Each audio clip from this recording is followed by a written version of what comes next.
My name is Riley, 29 years old, and I work as a logistics coordinator. Currently, I am standing in my parents' kitchen, my arms crossed tightly across my chest, feeling absolutely nothing as I watch my family fall apart. My mother, Beverly, is hunched over the stainless steel sink, vomiting violently. The harsh morning light catches the cold sweat glistening on her neck. A few feet away, my father, Thomas, is on his knees, clutching his chest and staring blankly at the floral wallpaper, as if the world has just ended. Resting on the linoleum floor between them is a crumpled letter now stained with vomit. That single piece of paper just destroyed their carefully constructed lives. To understand how we ended up in this kitchen with my parents facing federal prison, we have to go back exactly 9 months. Before I dive into the details of this nightmare, let me know where you are watching from in the comments below. Hit like and subscribe if you have ever had to watch toxic family members finally get what they deserve. 9 months ago, my older brother Cameron died in a horrific car crash. He was only 25 years old. His sudden death shattered my family, but instead of bringing us together in grief, it unleashed a level of toxic insanity I never thought possible. My parents have always been fiercely traditional, obsessed with saving face and maintaining total control over their children. When Cameron died, their grief mutated into severe paranoia and extreme overbearance. I had already moved out years ago and was living happily with my husband, Jamal. Jamal is 32 years old, an African-American financial data analyst whose sharp, logical mind has always been my rock. He grew up in a household built on mutual respect, so he always saw through my parents' controlling behavior. He kept the peace for my sake, but he never let them intimidate him. My younger sister Peyton was only 19 and still living at home trying to navigate her freshman year of college. She was completely shattered by our brother losing his life. Because she was struggling so badly, Jamal and I decided to temporarily pack our bags and move back into my childhood home. We thought we could help support her and manage the overwhelming funeral arrangements. That was our first major mistake. The day after we buried Cameron, the atmosphere in the house shifted from heavy sorrow to something deeply suffocating. I woke up at dawn to the jarring sound of an electric drill and heavy wood hitting the floorboards. I walked out into the hallway, rubbing the sleep from my eyes, only to find my father Thomas systematically unhinging every single interior door in the house. He had already taken down Peyton's bedroom door, exposing her messy private sanctuary to the entire corridor. Peyton was sitting on her bed, clutching her knees to her chest, her face pale and too terrified to speak. I watched in absolute disbelief as my father marched over to the guest room Jamal and I were using. He raised the drill and popped the pins right out of our hinges, letting the heavy door crash against the wall. Jamal stepped out, buttoning his shirt, his usual calm demeanor cracking as he demanded to know what on earth was going on. My mother Beverly stepped out of the master bedroom right then. Her eyes were red, swollen, and completely manic. "We are not losing another child," my mother declared, her voice trembling, but absolutely rigid with authority. "There will be no closed doors in this house anymore. We need to see everything. We need to know no one is hurting themselves behind our backs." I tried to reason with them. I kept my voice steady, trying not to escalate the situation. I explained that removing the doors was an insane violation of privacy, especially for a 19-year-old girl who was actively grieving and desperately needed a safe space to cry. I told them that Jamal and I were married adults who required basic boundaries. But my father simply ignored me. He dragged the heavy wooden doors out to the garage one by one, his face set in a stubborn, terrifying scowl. He moved like a machine, completely deaf to logic. The final straw happened 20 minutes later when he marched upstairs with his tools and headed straight for the bathroom. I ran up the stairs and physically stepped in front of the doorframe, planting my feet on the tile. I looked him dead in the eye and told him that removing a bathroom door crossed every single boundary of basic human decency. I pleaded with him, saying that Peyton needed a place to shower without feeling exposed to the entire house. My father did not even blink. He grabbed my arm, shoved me aside with surprising force, and stated that safety comes before modesty. He told me that as long as we were sleeping under his roof, we would live by his rules. He unscrewed the hinges, lifted the bathroom door, and carried it away, leaving the space completely wide open to the hallway. We had absolutely no privacy left. Anyone walking up the stairs or down the hall could see straight into the shower stall. To use the toilet, we had to coordinate lookouts. Jamal would literally stand guard at the top of the stairs, arms crossed, daring my parents to walk past him, while Peyton or I used the bathroom. It was suffocating, humiliating, and completely unhinged. Peyton spent hours crying in the corner of her exposed room, feeling entirely stripped of her dignity. Jamal pulled me aside and suggested we pack up and take Peyton to our apartment right then and there. But when I offered, Peyton broke down and begged us not to leave her alone. She was terrified our parents would financially cut her off and punish her if she tried to escape their grief-fueled lockdown. I thought living without doors was the lowest point my family could reach. I thought their paranoia was just a temporary tragic manifestation of their broken hearts. I convinced myself that if we just stayed a little longer, the fever would break and my parents would return to normal. But I was entirely wrong. Taking down the doors was not just an overreaction. It was the psychological setup for a much darker disaster. The real nightmare started 2 days later when my father's younger brother, Uncle Mitchell, arrived at the house with a duffel bag ready to play the role of the grieving protective family member. With the house stripped of all its physical boundaries, Mitchell was about to introduce a level of predatory behavior that would tear this family apart for good. Uncle Mitchell was 50 years old and had not held a steady job in over a decade. He was the kind of man who always owed somebody money, always had a shady excuse for his failures, and always relied on my father to bail him out. But that morning, he walked through the front door with a battered duffel bag and a perfectly rehearsed expression of sorrow. He hugged my father, squeezing him tightly, playing the role of the devoted brother to absolute perfection. My parents welcomed him with open arms, treating him like a savior who had arrived to share their unbearable burden. I stood by the stairs with my arms crossed, feeling an immediate wave of nausea. I knew exactly who Mitchell was. His sudden desire to be helpful felt incredibly out of character, especially since he had skipped the actual funeral arrangements completely. "Thomas, you cannot carry this family all by yourself," Mitchell said, his voice thick with fake emotion. "I am moving in. I am going to support you and Beverly, and I am going to protect my nieces. We have to keep this family safe right now." My parents practically wept with gratitude. They agreed instantly without even consulting Jamal or me. I assumed Mitchell would take the spare guest room in the basement where he would be out of the way. I was completely wrong. An hour later, I heard the sound of heavy fabric dragging across the hardwood floors upstairs. I walked up to find Mitchell hauling a twin mattress up the staircase. He did not head toward the basement or the empty guest space. Instead, he dropped the mattress squarely in the middle of the upstairs hallway. He positioned it exactly in the narrow corridor between my doorless bedroom and Peyton's doorless bedroom. I stepped out of my room and demanded to know what he thought he was doing. He just smiled, a wide, unsettling smile that did not reach his eyes. He patted the edge of the mattress and looked right at me. "I am keeping a protective eye out, Riley," he said smoothly. "Your father wants to make sure nobody does anything drastic. I am just doing my part for the family. I will be right here if you girls need anything at all." My stomach dropped. The sheer mechanics of his setup were horrifying. Because my father had removed the bedroom doors, Mitchell's mattress gave him an unobstructed direct line of sight into Peyton's bed and straight into the room where Jamal and I slept. The environment instantly shifted from paranoid to deeply predatory. There was no physical barrier between us and a 50-year-old man with a history of crossing lines. The tension escalated into pure suffocation by nightfall. Attempting to do anything normal became a psychological nightmare. I had to change my clothes while lying flat on my back under the duvet, hyper-aware of every rustle of the fabric. Jamal was furious. He paced our room deliberately, stepping into Mitchell's line of sight to block his view, but we could not stand guard 24 hours a day. Peyton was entirely paralyzed with fear. She stopped leaving her bed. She stopped turning on her lights. She would text me from across the hallway just to ask if it was safe to quickly walk to the stairs to get a glass of water.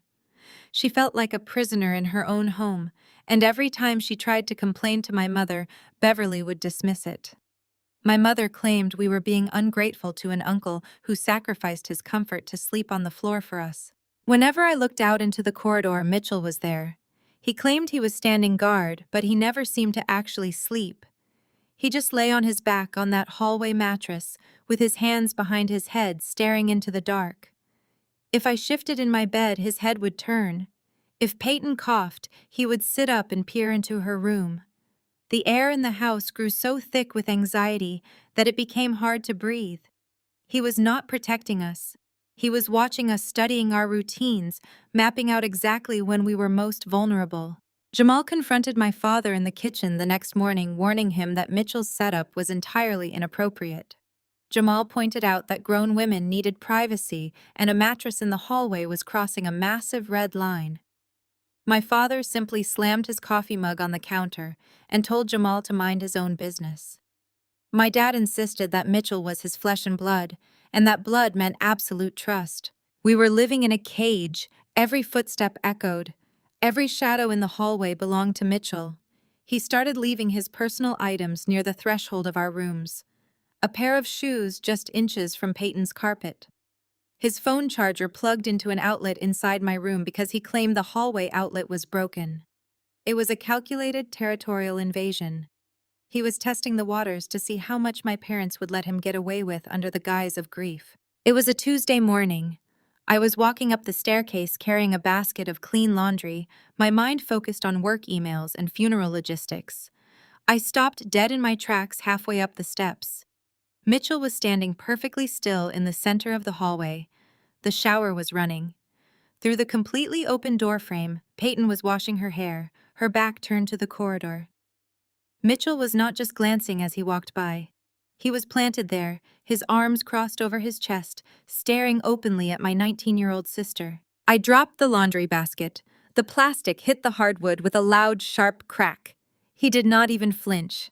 He just slowly turned his head, gave me that same lazy, dead-eyed grin, and ambled down the stairs, whistling under his breath as if nothing had happened. I was shaking with pure rage, but I needed Jamal by my side to confront my parents.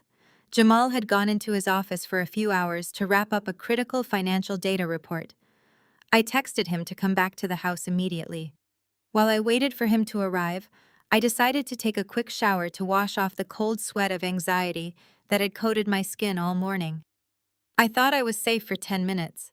I thought the fact that I had just caught him would deter him. I was entirely wrong. I was rinsing the soap from my face, my eyes closed against the water when a shadow fell across the tile floor. I opened my eyes and screamed. Mitchell was standing right inside the bathroom. He was not hovering in the hallway. He was inside the room itself, less than 2 feet away from the thin plastic shower curtain separating us. I crossed my arms over my chest, my heart hammering against my ribs, and yelled at him to get out immediately. He did not move. He just reached over to the sink, picked up a plastic toothbrush, and held it up in the air. "I just needed my toothbrush, Riley," he said, his voice entirely too calm and deliberate. "No need to be so dramatic about it."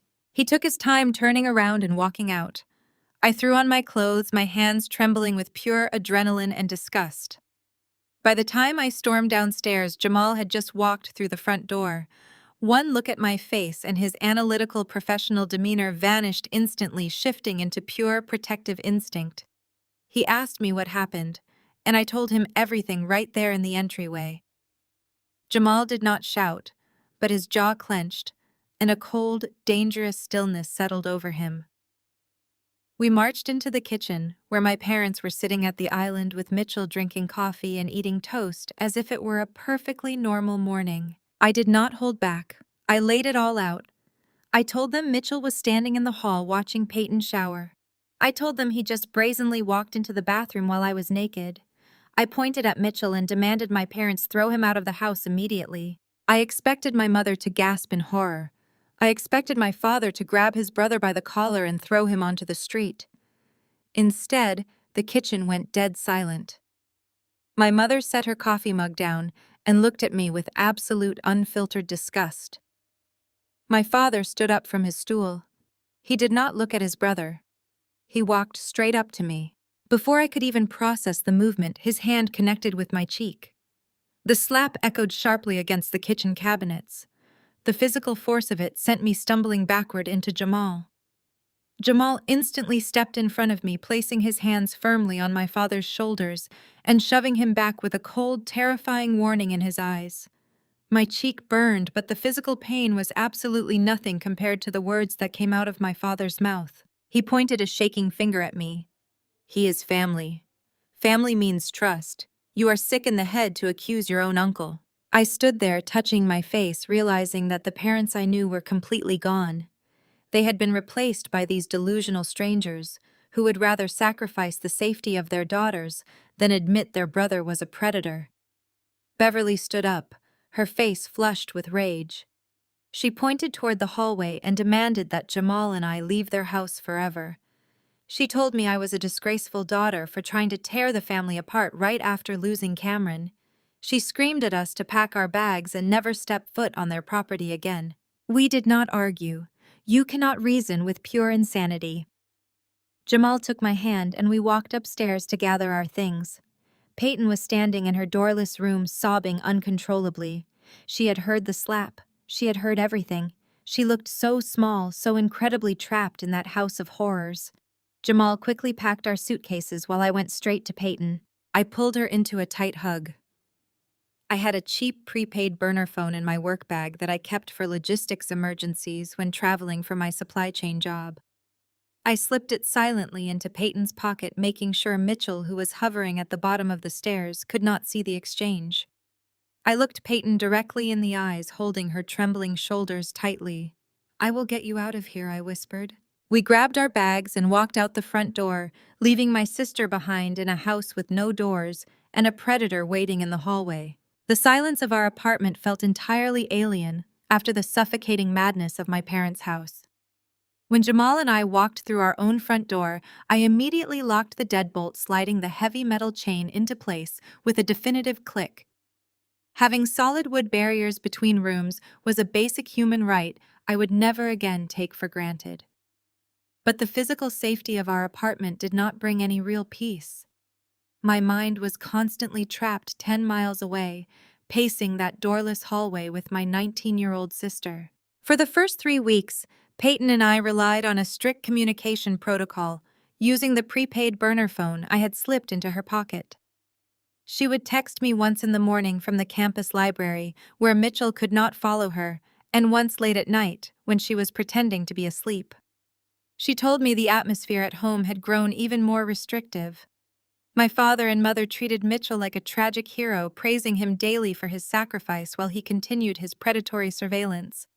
I spent my days feeling sick with guilt, researching legal avenues to force my parents to release Peyton's college funds so she could move into a dorm. But the law was slow, and my family was deeply entrenched in their delusions. Jamal handled the fallout differently. As a financial data analyst, he viewed the entire world through patterns, risk assessments, and anomalies. He knew that confronting my parents with emotional appeals or moral logic was a complete waste of time. They had already proven they would choose blind loyalty over their own daughters. So Jamal started looking for a different angle. He started looking at the math. It was late on a Sunday evening when his instincts finally caught something. Jamal was sitting at the kitchen island, the blue light of his laptop illuminating his sharp features. He had been quietly monitoring public social media accounts connected to my extended family. He called my name, his voice perfectly level, but laced with a dangerous edge. I walked over and looked over his shoulder at the screen. It was a public post from Uncle Mitchell. The photo showed Mitchell leaning casually against the hood of a brand-new heavy-duty Ford F-250. The truck was pristine, painted a glossy midnight black with custom chrome rims. But that was not the only detail that caught Jamal's eye. Mitchell had one arm resting on the hood, positioned specifically to show off his wrist. A gleaming solid gold Rolex caught the sunlight in the photo. The caption underneath read, "Counting my blessings and riding in style." I stared at the image in total confusion. Mitchell had been chronically unemployed for over a decade. He lived off the charity of his brothers, constantly borrowing cash for rent and groceries. He drove a rusted-out sedan that barely passed inspection. Jamal pointed to the screen and started breaking down the numbers. A custom heavy-duty truck like that costs easily over $80,000. That specific Rolex model retails for at least $15,000. This man does not have a verifiable income, no credit history, and a mountain of defaulted debt. You do not just walk into a premium dealership and drive off the lot with a brand new luxury vehicle when your credit score is in the gutter. Dealerships run rigorous financial checks. My heart started to beat faster. Jamal's analytical mind had sensed a massive red flag, and his instincts were never wrong. People who have been broke for 10 years do not suddenly stumble into $100,000 of disposable income just weeks after their nephew dies. There was a money trail here, and it smelled incredibly foul. Jamal immediately opened a new browser window, his fingers flying across the keyboard as he began digging into public property records, LLC registries, and background check databases. He was determined to find the exact source of Mitchell's sudden miraculous wealth. But before Jamal could pull the threads of this financial mystery together, our timeline violently accelerated. It happened on a Thursday at exactly 2 in the morning. The cheap plastic burner phone I kept right next to my pillow vibrated a harsh, sudden buzz against the wood of the nightstand. I snatched it before the screen could even fully light up. My blood ran completely cold as I read the text messages from Peyton. They came through in rapid, terrified bursts. "Riley, please help me. He is in my room. He is not in the hallway anymore. He is walking around my bed." I sat bolt upright, my lungs suddenly refusing to take in air. Another message lit up the dark room. "He thinks I am asleep. He is whispering to himself. Riley, I am so scared." The predator had stopped pretending to just be the protective guard in the corridor. He had crossed the threshold. He was taking advantage of the doorless frame, taking advantage of my parents' blind trust, and he was escalating his behavior while the rest of the house slept. I did not scream or panic. A cold, absolute clarity washed over me. I turned to Jamal, who had woken up the second the phone vibrated. I shoved the screen toward his face. Jamal read the texts, threw the covers off, and was on his feet in a fraction of a second. We did not bother changing out of our sweatpants. We did not even put on real shoes. We just grabbed our car keys and sprinted out the door. We were going to end this nightmare right now. The tires of Jamal's sedan screeched as we tore through the quiet suburban streets. I kept my eyes fixed on the dashboard clock. It was exactly 2:15 in the morning. Every red light we blew past felt like a physical blow to my chest. Jamal did not say a single word. His jaw was locked tight, his hands gripping the steering wheel so fiercely his knuckles shone white in the dim streetlights. We bypassed the usual highway route, taking the back roads we knew by heart, cutting our travel time in half. My mind was racing, picturing Peyton trapped in that doorless room with Mitchell pacing around her bed in the dark. The twisted grief that had overtaken my parents after Cameron died had finally crossed the line from paranoia into outright endangerment. When we pulled up to my parents' house, the neighborhood was completely still. The property was dark, utterly silent from the outside, perfectly hiding the terror occurring upstairs. I did not bother knocking. I still had my emergency spare key on my ring. I jammed it into the lock, twisted the deadbolt, and pushed the heavy oak door open with enough force that it slammed violently against the entryway wall. We did not turn on the foyer lights. We took the stairs 2 at a time, our footsteps echoing loudly through the silent house. As we crested the landing, the nightmare was waiting for us. Mitchell was not on his hallway mattress. He was standing right at the threshold of Peyton's doorless room, his large silhouette illuminated by the pale moonlight filtering through her window. He spun around as we charged down the hall, his eyes going wide with the sudden, terrified guilt of a predator caught red-handed in the dark. "Get away from her right now," Jamal's voice boomed through the quiet house. It was a deep, commanding roar that seemed to shake the floorboards. I sprinted past Mitchell, shoving my shoulder hard into his chest to force him aside. I ran straight into Peyton's room. She was huddled in the far corner of her bed, her knees pulled tight against her chest, her face slick with tears. I did not waste time asking if she was okay. I grabbed her duffel bag from the closet floor and started throwing clothes into it blindly. Sweaters, jeans, shoes, whatever my hands touched first went into the canvas bag. I told her to get up, put her heavy winter coat on, and not look at him. The shouting immediately woke my parents. The harsh fluorescent lights in the master bedroom flicked on, and within seconds my father and mother were rushing into the hallway. "What is the meaning of this?" my father bellowed, hastily tying his bathrobe. He looked from Jamal to me, then to the overflowing duffel bag in my hands. "Are you out of your minds? It is the middle of the night." "Your brother was pacing around her bed in the dark," I yelled back, zipping the bag shut with a harsh ripping sound. "He was standing over her while she tried to sleep. We are leaving right now, and we are taking her with us." Mitchell immediately shrank back, slipping cowardly behind my father's broad shoulders. The transformation was absolutely sickening. The lurking predator I had just seen vanished in a split second, replaced by a pathetic wounded victim. "Thomas, I swear to you, I was just making sure her window was locked." Mitchell whined, his voice trembling with perfectly rehearsed fake innocence. "I heard a weird noise outside in the yard. I was just protecting her. You know I would never do anything to hurt my nieces. I love this family." My mother gasped, rushing forward to place a comforting, protective hand on Mitchell's arm. "How dare you accuse him again?" Beverly shrieked, pointing a shaking finger directly at my face. "He has sacrificed his own sleep to keep watch over this family after we lost Cameron. And this is how you repay him. You break into our home like criminals to terrorize him." My father stepped directly into the doorframe of Peyton's room, physically blocking our exit. He puffed out his chest, his face turning a dangerous, volatile shade of red. "You are not taking my daughter anywhere," he ordered. "Put that bag down right now, Riley. You are delusional, and you are acting like a lunatic." Peyton whimpered behind me, grabbing the back of my sweatshirt with a white-knuckle grip. I could feel her whole body shaking against mine. I looked my father dead in the eye, feeling nothing but absolute freezing disgust. "Move out of the way," I said, my voice dropping to a low, cold register. My father did not budge. He raised his hand, the exact same hand he had used to slap me across the face weeks ago, silently warning me to back down. But before he could even shift his weight forward, Jamal stepped in. Jamal did not raise his voice, but his physical presence was entirely overwhelming. He stepped right up to the doorframe, standing mere inches from my father's face.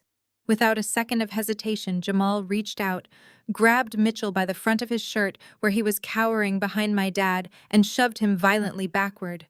Mitchell stumbled, hitting the hallway drywall with a heavy, satisfying thud. "Do not ever go near my sister-in-law again," Jamal stated, every single word dripping with absolute zero tolerance. "And Thomas, you are going to move out of our way right now, or I am going to physically move you myself." My father froze completely. For all his traditional bluster and forced authority, he was a total coward when faced with actual unwavering strength. He took a hesitant half-step back. It was all the room we needed to escape. I grabbed Peyton's hand, gripping it as tight as I could, and pulled her through the doorway. We marched past my stunned father and a breathless Mitchell. My mother, completely unhinged by the sudden loss of control over her children, followed us to the top of the stairs, her voice echoing harshly off the high ceilings. "If you walk out that front door, you are no longer a part of this family," Beverly screamed, her face contorted with ugly rage. "You are shaming us. You are shaming your uncle. If you leave right now, you are dead to me. Both of you. Do you hear me? Dead to me." I did not even turn around to look at her. "Keep your family," I called back over my shoulder as we descended the stairs. "Keep your precious brother. We do not want any part of your sick, twisted house." We burst out the front door into the freezing night air. Jamal popped the trunk and I threw the heavy duffel bag inside. I guided Peyton into the back seat, securing the door, before climbing into the passenger side. Jamal got behind the wheel, threw the car into drive, and we sped away from the curb without looking back once. The drive back to our apartment was entirely silent, save for the sound of Peyton's quiet, relieved sobs in the back seat. I reached back and held her hand, squeezing it gently to let her know it was really over. The adrenaline was slowly leaving my system, replaced by a profound, heavy exhaustion. We had done it. We had successfully extracted her from that nightmare. When we finally walked into our apartment, Jamal locked the door and engaged the heavy metal deadbolt. He turned to us and gave a small, reassuring nod. "You are safe now," he told Peyton. "Nobody gets through that door." I set up the spare room for my sister, making sure she had extra blankets and a tall glass of water. When I closed her door, a real solid wooden door, with actual hinges and a working lock, I stood in the hallway for a long time.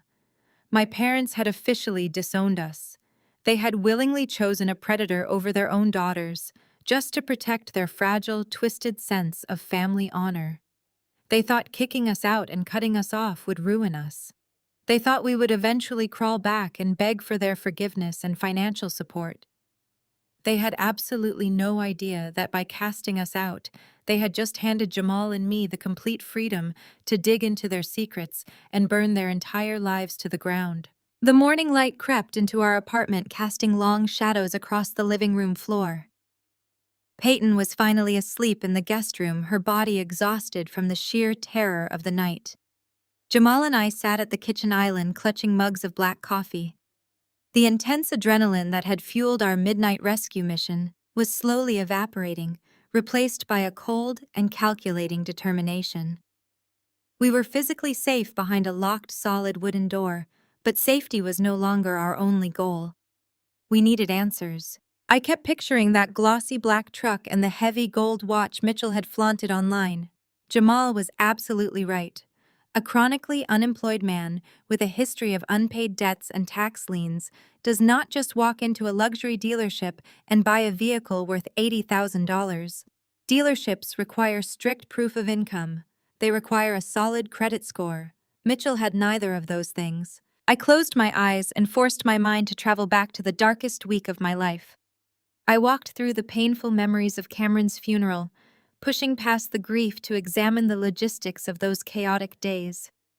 I remembered the heavy atmosphere in my parents' house. I remembered the endless stack of paperwork that always accompanies a sudden tragic death. There were hospital bills, life insurance claims, vehicle settlement forms, and funeral expenses. Thomas and Beverly had been completely paralyzed by their mourning. They could barely get out of bed, let alone read through complex legal documents or navigate insurance bureaucracies. Then, a specific, chilling memory hit me with the force of a physical blow. It was exactly 3 days after we buried Cameron. Mitchell had walked into the kitchen holding a thick manila folder. He played the part of the caring brother flawlessly. He told my parents that they needed to focus entirely on mourning their son. He told them he would step up and handle all the ugly bureaucratic details so they would not have to suffer through the paperwork. He placed a legal document on the granite counter and gently handed my father a pen. I opened my eyes and looked at Jamal across the kitchen island. I told him exactly what I had just remembered.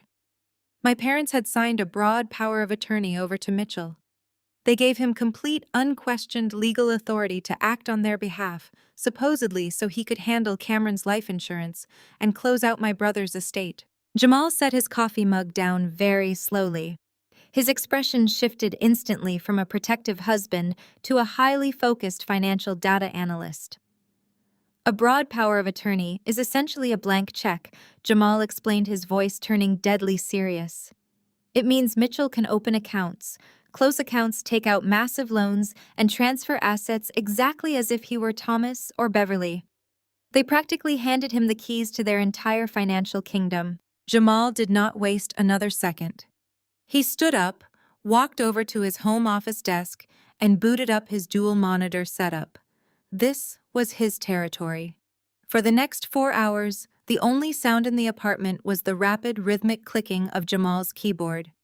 He bypassed standard search engines entirely and dove straight into public property records, state business registries, and the specialized financial databases he utilized for his corporate risk assessment models.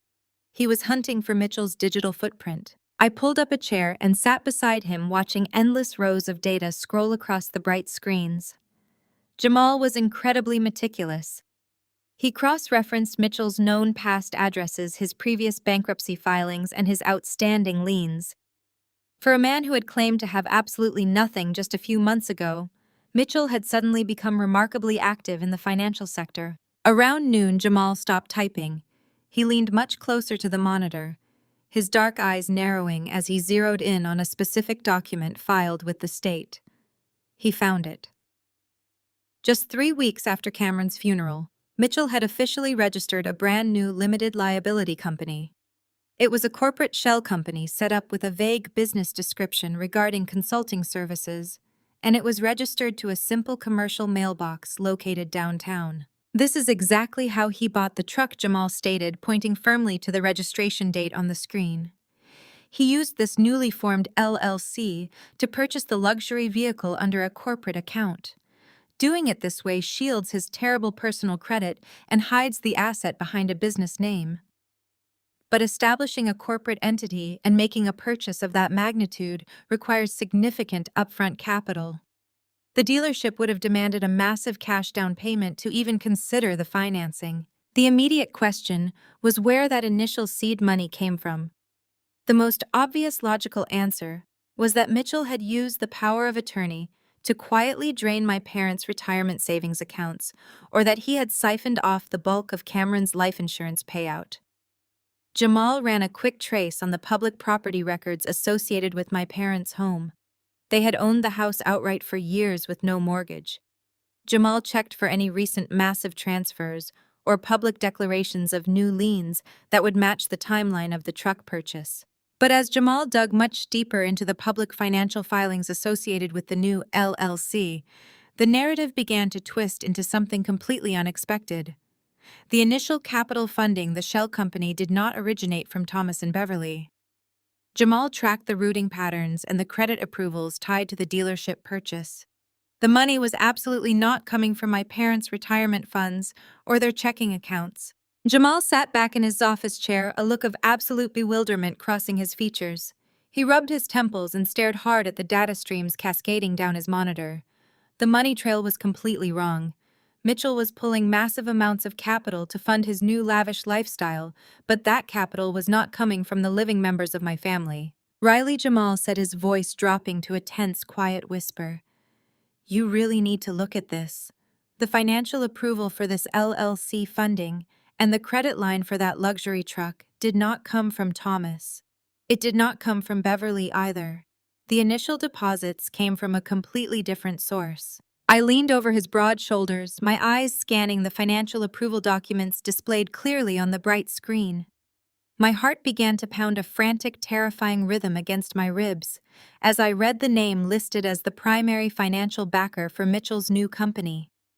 The truth was staring us right in the face, and it was far more sickening than simple theft. The money was coming from a ghost. Jamal pointed a steady finger at the primary account holder listed on the dealership financing approval. The name printed in stark black text was Cameron. My brother. The brother we had buried in the ground just a few weeks prior to that transaction date. I felt all the blood drain from my face. I grabbed the edge of the desk to steady myself, my mind desperately trying to reject what my eyes were seeing. How is that even possible? I asked, my voice barely a whisper. He is dead. The state issued a death certificate. Jamal shook his head slowly, his jaw set in a hard line. He explained that death registries can take months to fully sync across all financial institutions and credit bureaus. If someone with intimate knowledge of the deceased has their social security number, their birth date, and a legally binding power of attorney from the next of kin, they can easily slip through the cracks before the system updates. Mitchell had all of those things. My parents had handed him the keys to Cameron's entire identity when they signed those papers. Jamal did not stop there. He dove deeper into the credit inquiries linked to Cameron's social security number. The screen populated with a staggering list of active accounts. It was not just the luxury truck. Mitchell had been incredibly busy. In the weeks following the funeral, while my parents were weeping in a house with no doors, Mitchell was systematically opening high-interest personal loans. He was applying for platinum credit cards with massive limits and maxing them out within days. He had even secured a commercial lease for his fake consulting business, all under Cameron's name. Cameron was the kind of person who worked for everything he had. He never asked for handouts. When he wanted to buy a car, he worked double shifts for a year just to avoid taking out a loan. He was responsible and careful, building a credit profile that most people his age could only dream of. Seeing his hard-earned reputation hijacked by a man who had never worked an honest day in his life made me physically ill. Jamal highlighted a series of transactions from a high-end electronics store. Mitchell had used a newly issued credit card in Cameron's name to purchase thousands of dollars in equipment. He was essentially throwing a party using my dead brother's wallet. Jamal explained the mechanics of the scam in stark clinical terms. The power of attorney gave Mitchell the legal right to request copies of Cameron's birth certificate, old tax returns, and banking details. He had the keys to the castle. By routing the new credit cards and loan documents to a private commercial mailbox downtown, he ensured my parents would never see the incoming mail. They would never see the late notices or the massive bills. They were living in a bubble of grief, completely oblivious to the financial bomb ticking away under their own roof. The sheer audacity of the crime was breathtaking. Mitchell was not just stealing money. He was stealing the peace my family was supposed to find after laying Cameron to rest. Every time my mother cried on his shoulder, every time my father thanked him for handling the estate, Mitchell was quietly calculating his next withdrawal. He sat at our kitchen table, ate the food my parents provided, and slept in the hallway pretending to be our protector. All the while, he was financially violating the nephew they were mourning. A sickening wave of realization washed over me. I had thought Mitchell was just a pathetic, lazy man who took advantage of my parents' grief to act like a predator in the hallway. I thought his worst crime was standing outside a doorless bathroom watching my sister. But the truth was infinitely darker. He was a complete sociopath. He had used the chaos of a fatal tragedy as a smokescreen for a highly calculated financial heist. He had looked my devastated parents in the eye, held their hands, wiped their tears, and then immediately used their trust to steal their dead son's identity. I pictured Mitchell lying on that mattress in the hallway. While I had been terrified of his physical proximity, he had been lying there mentally calculating his next fraudulent bank transfer. He was a parasite feeding on our family's absolute worst nightmare. He had turned my brother into a ghost debtor, saddling Cameron's estate with hundreds of thousands of dollars in fraudulent liabilities. And my parents, in their blind, foolish loyalty, had facilitated the entire thing. They had slapped me across the face and disowned me for daring to question the integrity of a man who was actively robbing their dead child. The fear that had gripped me during our midnight rescue mission evaporated entirely. It was replaced by a burning, focused rage. Jamal turned to look at me, his hands resting on the keyboard. He asked what I wanted to do with the information. He warned me that if we took this to the police right now, my parents might get caught in the crossfire because they had willingly signed the power of attorney. They had enabled the fraud even if they were too blinded by grief to understand what they had done. I thought about my father's heavy hand striking my cheek. I thought about my mother screaming that I was dead to her. They had chosen their brother over their daughters. They had chosen a comfortable delusion over the ugly truth. They had told me that family means trust. I looked at the cascading lines of fraudulent debt on the monitor debt that Mitchell was racking up under the protection of my parents' blind faith. I realized right then that I owed Thomas and Beverly absolutely nothing.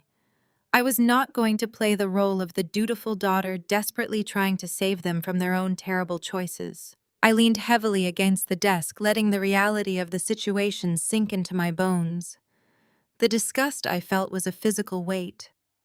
My parents had sacrificed the safety and privacy of their living daughters to accommodate a man who was actively desecrating their dead son.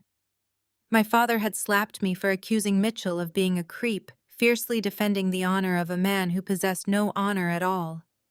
They had chosen to believe a comfortable lie because the truth required them to admit they had let a predator into our home. Jamal closed the financial documents on the screen, his expression hard and resolute. He told me he could map out the entire network of fraudulent accounts within a few days. He could trace the movement of every single dollar Mitchell had stolen. He had the skills to build a case so tight that no lawyer in the country could dismantle it. But he left the final decision to me. He asked if I wanted to stage another intervention, if I wanted to march back to that doorless house and shove the evidence in my parents' faces to wake them up. I shook my head slowly, feeling a cold, unfamiliar calm settling over my mind. There would be no more interventions. There would be no more pleading or trying to make them see reason. They had made their bed when they threw Peyton and me out into the cold night air. They had made their bed when they declared us dead to them. I told Jamal to keep digging. I wanted every single receipt, every loan application, and every bank transfer documented and saved to an encrypted drive. I wanted a bulletproof dossier of Mitchell's depravity. We were not going to warn my parents. We were not going to try to reason with people who preferred the company of a parasite. We were going to gather the evidence and let the trap snap shut entirely on its own. Mitchell was a monster, but my parents were the ones who had unhinged the doors and invited the monster inside. They were going to have to face the consequences of that invitation. Jamal did not pull his hands away from the keyboard. We had established that Mitchell was robbing Cameron's grave, but Jamal's financial instincts told him that the limits on a dead man's newly opened credit cards would not be enough to sustain the massive cash hemorrhage we were looking at. The luxury truck, the commercial lease, the lavish lifestyle Mitchell was suddenly flaunting all required immediate massive liquid capital. Jamal pivoted his search away from Cameron's social security number and started analyzing the collateral tied directly to Mitchell's shell company. He accessed the county property deeds. I watched the reflection of the data scrolling rapidly in his dark eyes. My parents had owned our childhood home outright for almost 15 years. Thomas took immense pride in the fact that he had paid off his 30-year mortgage early. It was his ultimate symbol of providing for his family, the absolute proof of his patriarchal success. But when Jamal accessed the current lien records on the property, the screen populated with a terrifying amount of glaring red text. The house was no longer paid off. In the brief week since the funeral, Mitchell had taken that broad power of attorney and marched straight to private, unregulated lenders. He had legally bound my parents to multiple predatory high-interest mortgages against the entire equity of their home. He had essentially liquidated the roof over their heads to fund his newly formed LLC. He siphoned the cash straight into his untraceable corporate accounts, leaving Thomas and Beverly holding the bag on loans with interest rates explicitly designed to guarantee default. He was bleeding them completely dry. A sharp gasp broke the silence in our apartment. I turned around to see Peyton standing in the doorway of the guest room. She had woken up and quietly walked into the kitchen listening as Jamal laid out the devastating reality of the mortgages. The color drained completely from her young face, her eyes wide with absolute horror. Peyton panicked.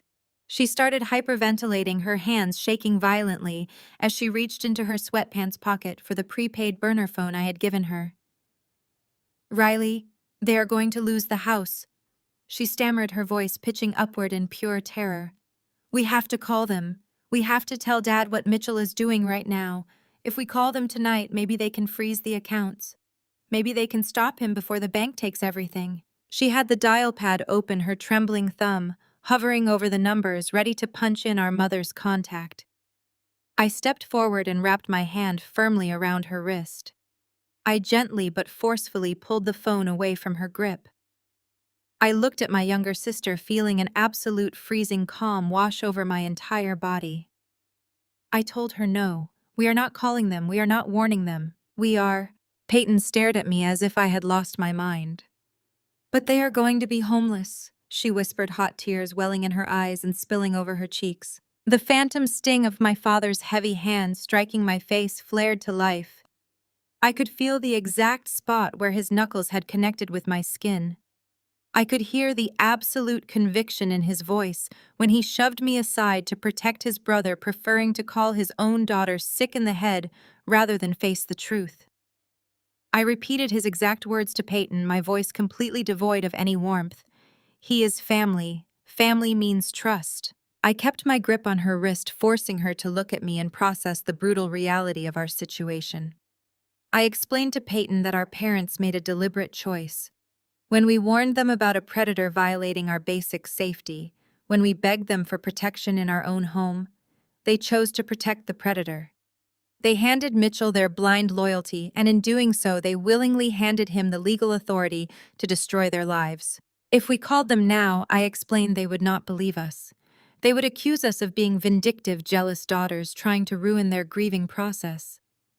Even worse, they would immediately confront Mitchell with our accusations.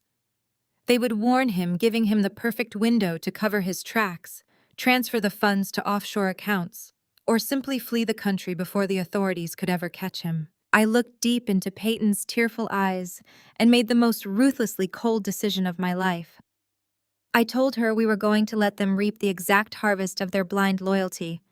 They wanted to trust Mitchell implicitly, and we were going to let them pay the absolute maximum price for that trust. We were going to let the house burn. Peyton slowly lowered her head. The reality of our parents' betrayal finally outweighed her desperate, lingering instinct to save them. She wiped her eyes, gave me a single slow nod, and stepped back into the quiet shadows of the hallway. I turned back to Jamal. He had watched the entire exchange without interfering, his quiet strength anchoring the room. He did not judge my coldness. Growing up in a family that actually valued respect, he understood the absolute necessity of drawing a hard line against abuse. I gave him a short nod to proceed. Jamal turned back to his dual monitors and transformed into a machine. He began meticulously building a shadow dossier of all Mitchell's fraudulent activities. He mapped out every single digital footprint, tracking the IP addresses Mitchell used to apply for the predatory loans. He downloaded the forged signature documents, the illegal transfer receipts, and the commercial lease agreements. He traced the exact routing numbers moving cash from my parents' home equity into the shell company. He organized the raw data into an impenetrable fortress of evidence, encrypting the files and saving them to an isolated, highly secure external drive. Mitchell thought he was a mastermind operating in the dark while his brother wept and his sister-in-law mourned. He thought he was untouchable, but Jamal was capturing every single breath he took, turning every fraudulent click into a permanent, undeniable record. The trap was being laid line of code by line of code, and we were perfectly content to sit in the silence, gather our strength, and wait for the inevitable collapse. We had the evidence locked down, but a chilling realization hit me later that same evening. I walked into the living room and saw Peyton sitting on our couch staring blankly at a textbook. She was 19 years old. Legally, she was an adult, but financially she was still entirely chained to Thomas and Beverly. My parents controlled her college trust fund. It was a substantial account set up years ago, meant to cover her tuition, housing, and living expenses through graduation. If Mitchell possessed a broad power of attorney, that money was not just vulnerable. It was an active target. He had already proven he was willing to bleed his own brother dry, so draining his niece's education fund would not cause him a single second of hesitation. Even worse, if my parents realized we were completely ignoring their demands to return home, they would absolutely use that money as leverage. They would freeze her tuition payments to force Peyton back into their house of horrors. We had to sever that final chain before they even knew we held the bolt cutters. The very next morning, Jamal and I drove Peyton to a high-end downtown law firm. We bypassed the usual polite family attorneys and sought out a sharp, aggressive financial litigator named Mr. Bradley. He specialized in asset protection and corporate fraud. We sat in his sleek, glass-walled conference room, and Jamal laid out the situation. Jamal did not show him the entire shadow dossier, just enough of the public power of attorney documents and the recent predatory mortgage filings to prove the immediate looming threat to Peyton's assets. Mr. Bradley moved with terrifying speed. Because Peyton was legally an adult, she had the right to emancipate her finances. However, because the trust was structured under our parents' names as the primary custodians, we needed a surgical legal maneuver to extract the funds before Mitchell could touch them. Mr. Bradley drafted an emergency injunction citing reasonable suspicion of fiduciary mismanagement based on the highly irregular loans recently taken out against my parents' property. Within 48 hours, a judge granted a temporary freeze on the college trust. Thomas and Beverly likely received a notification from the bank, but before they could even process what it meant or try to contest it, Mr. Bradley struck the final blow.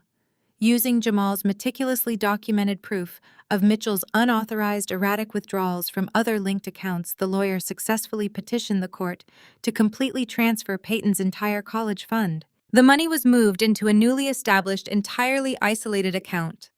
Jamal personally oversaw the digital security, setting it up with complex dual-factor authentication.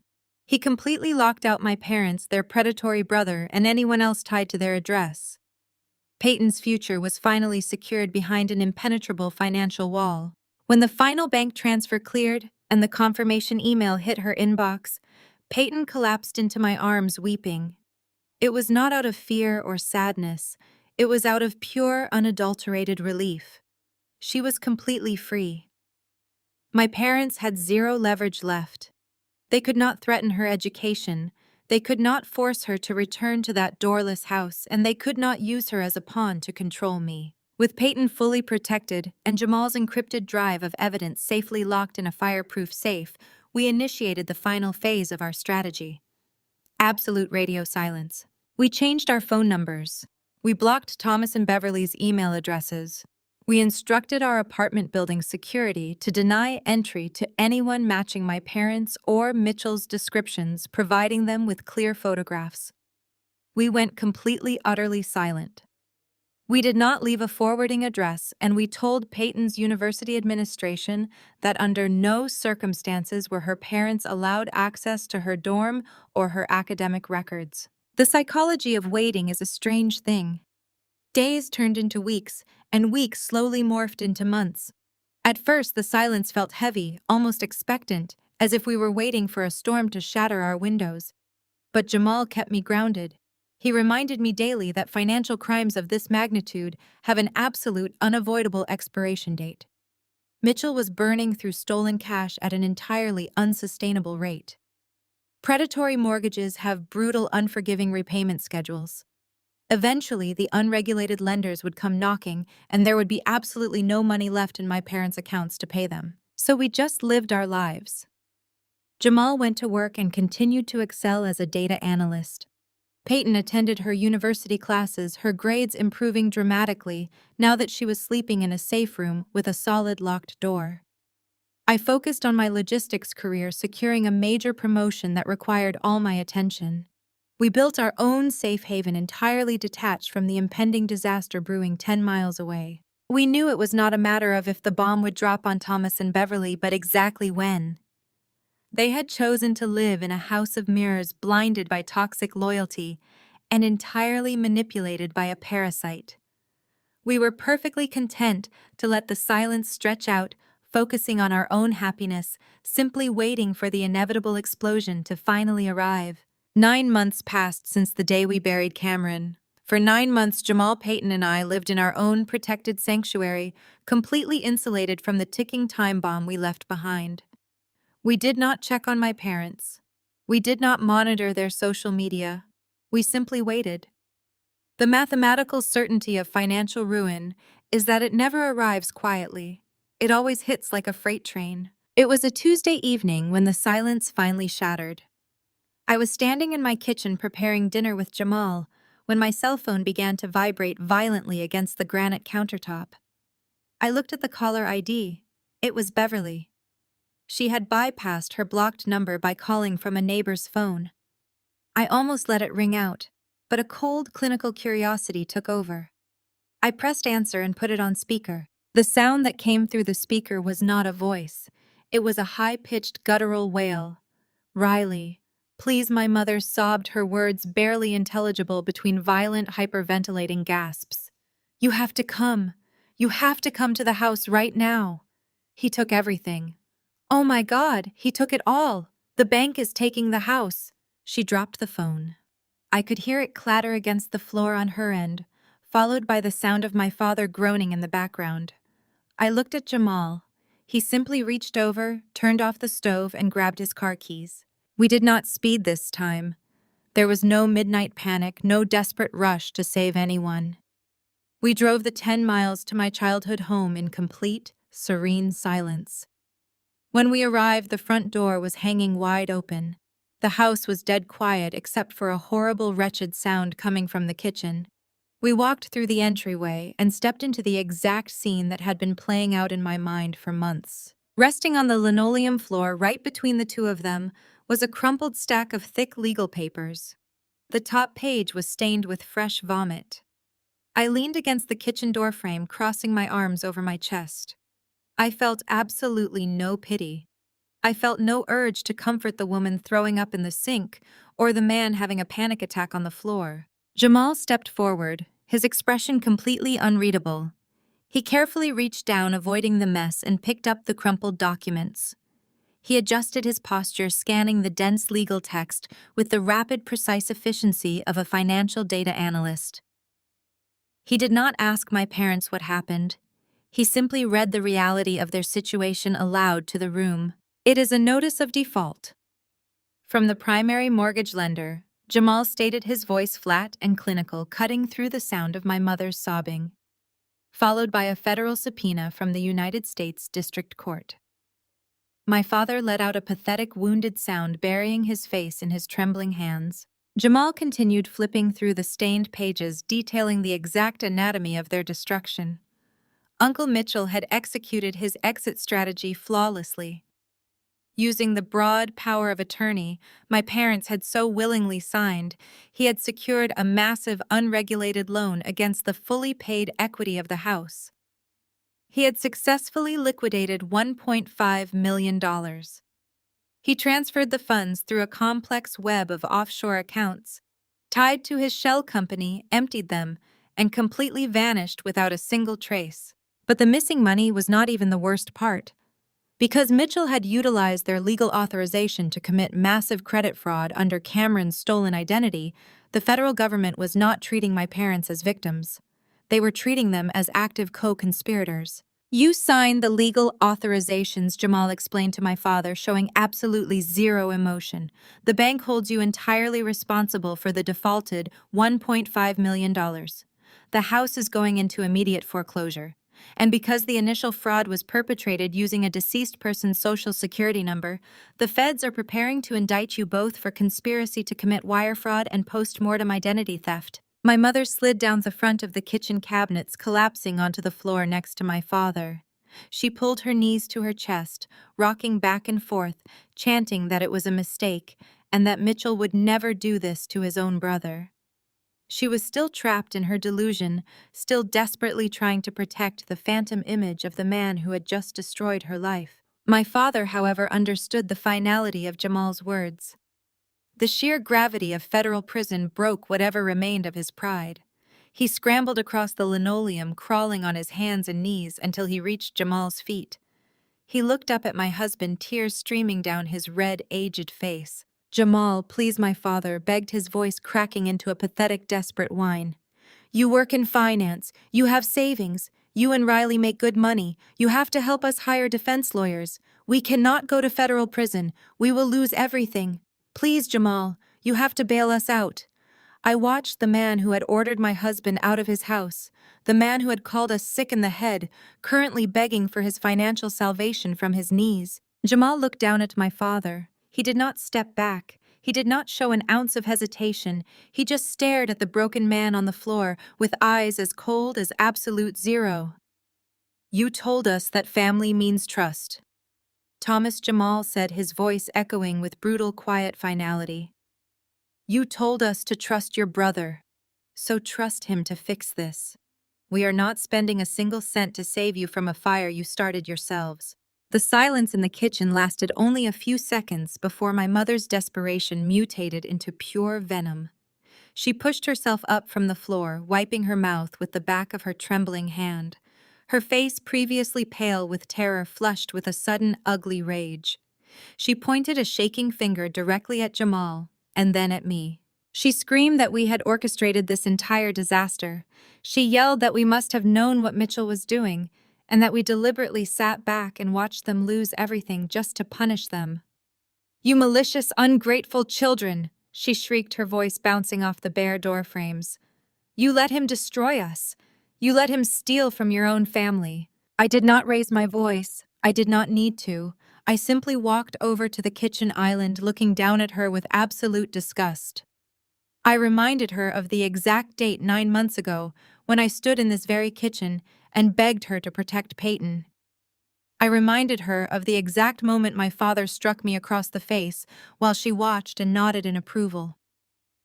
I recounted her exact words when she ordered us to pack our bags and declared us dead to her for daring to insult her precious brother-in-law. "You made your choice," I told her coldly. "You chose to share your home with a predator. We just let you pay his rent." Jamal reached into his jacket pocket and pulled out his phone, opening a secured file. He did not show them everything, just a tiny fraction of the shadow dossier he had been building for months. He held the screen up for my mother to see. He showed her the corporate registration documents dated just 3 weeks after Cameron's funeral. He showed her the first fraudulent credit card application bearing my dead brother's social security number. "We have known exactly what he was doing since the night you kicked us out," Jamal stated, his voice devoid of any warmth. "We watched him drain your equity dollar by dollar. We could have warned you. We could have easily stopped him from liquidating your house. But we decided that anyone who forces their daughters to sleep without doors deserves exactly what they get." My mother stared at the bright screen, her eyes wide with fresh horror as she recognized Mitchell's forged signatures next to her dead son's name. She opened her mouth to scream at us again, but she could not form the words. The sheer gravity of Jamal's revelation finally broke my father completely. Thomas was still on his knees on the linoleum, but his breathing had become incredibly rapid and shallow. He was hyperventilating, his hands pulling at his own hair. The reality of a federal indictment, of losing his fully paid-off home, of standing before a judge as a co-conspirator to fraud, was violently snapping his fragile mind in two. He had spent his entire life obsessed with his image as the proud, untouchable patriarch. Now, he was a ruined, destitute criminal. He started rocking back and forth, completely ignoring Jamal and me. His eyes were unblinking, fixed on a terrifying point in the distance. He began to mumble. At first, it was just fragmented, hysterical nonsense about how Mitchell promised to pay it back. He muttered about how Mitchell said the shell company was a legitimate investment. But then the mumbling shifted. His voice dropped to a feverish, terrified whisper. The panic was dredging up something buried much deeper than the mortgages. His mind, completely unspooled by the sheer terror of facing federal prison, began to leak a secret that had been rotting inside him for 9 months. It was just supposed to be a cheap fix. My father gasped, his chest heaving as he clawed at the kitchen floor with his fingernails. He said he knew how to bleed the lines. He said he could do it for half the price of the mechanic shop. My father's eyes darted wildly around the room, seeing things that were not there. "The brakes!" he sobbed, his voice cracking into a high, pathetic whine. "It was just the brakes. It was not supposed to happen to Cameron. He promised me he fixed them. It was just supposed to be a cheap repair." The entire kitchen went completely, terrifyingly still. The ambient hum of the refrigerator seemed to fade into nothingness. The air was instantly sucked out of the room. Jamal lowered his phone, his jaw locking tight as he stared down at my father. I stood frozen by the island, my heart suddenly hammering a frantic, violent rhythm against my ribs. My father was not talking about the home equity loans. He was not talking about the credit card fraud or the stolen identity. He was talking about the car. He was talking about the vehicle my 25-year-old brother was driving the night his life ended on that highway. The kitchen seemed to drop 20 degrees in an instant. I stood completely frozen, my feet rooted to the tile, unable to process the sheer gravity of what had just slipped from my father's mouth. Jamal turned his head very slowly. The cold detachment he had maintained all evening vanished, replaced by an expression of pure predatory focus. He slipped his phone into his pocket and stepped aside, giving me a clear path to the man trembling on the floor. I walked over to my father. I did not yell. I did not scream. I reached down, grabbed the front of his shirt collar, and hauled him upward until he was forced to look me directly in the eyes. I demanded that he repeat what he just said. I demanded he explain exactly what his parasitic brother had to do with Cameron's vehicle. My mother let out a shrill, panicked gasp from her spot against the cabinets. She begged Thomas to stop talking, pleading with him not to say another word. But my father was entirely broken. The looming threat of federal prison had fractured his mind, and the dam holding back his darkest secret simply shattered. He could not stop the horrific truth from spilling out in ragged, breathless sobs. Cameron's fatal crash was not a stroke of bad luck. It was not a tragic accident caused by poor weather or a reckless driver. It was a direct result of my family's obsession with enabling Mitchell. My father confessed that a week before the crash, Cameron had been complaining about a grinding noise coming from his front wheels. My brother had scheduled an appointment at a certified auto shop fully prepared to pay for a professional inspection. But Mitchell caught wind of it. Mitchell, who was always trying to save a quick buck and desperately trying to play the role of the capable family handyman, immediately intervened. He told my parents that the mechanics were just going to scam my brother. He insisted he could replace the brake pads and bleed the lines right there in the driveway for a fraction of the cost. Instead of supporting Cameron's responsible decision, my parents pressured him to cancel the appointment.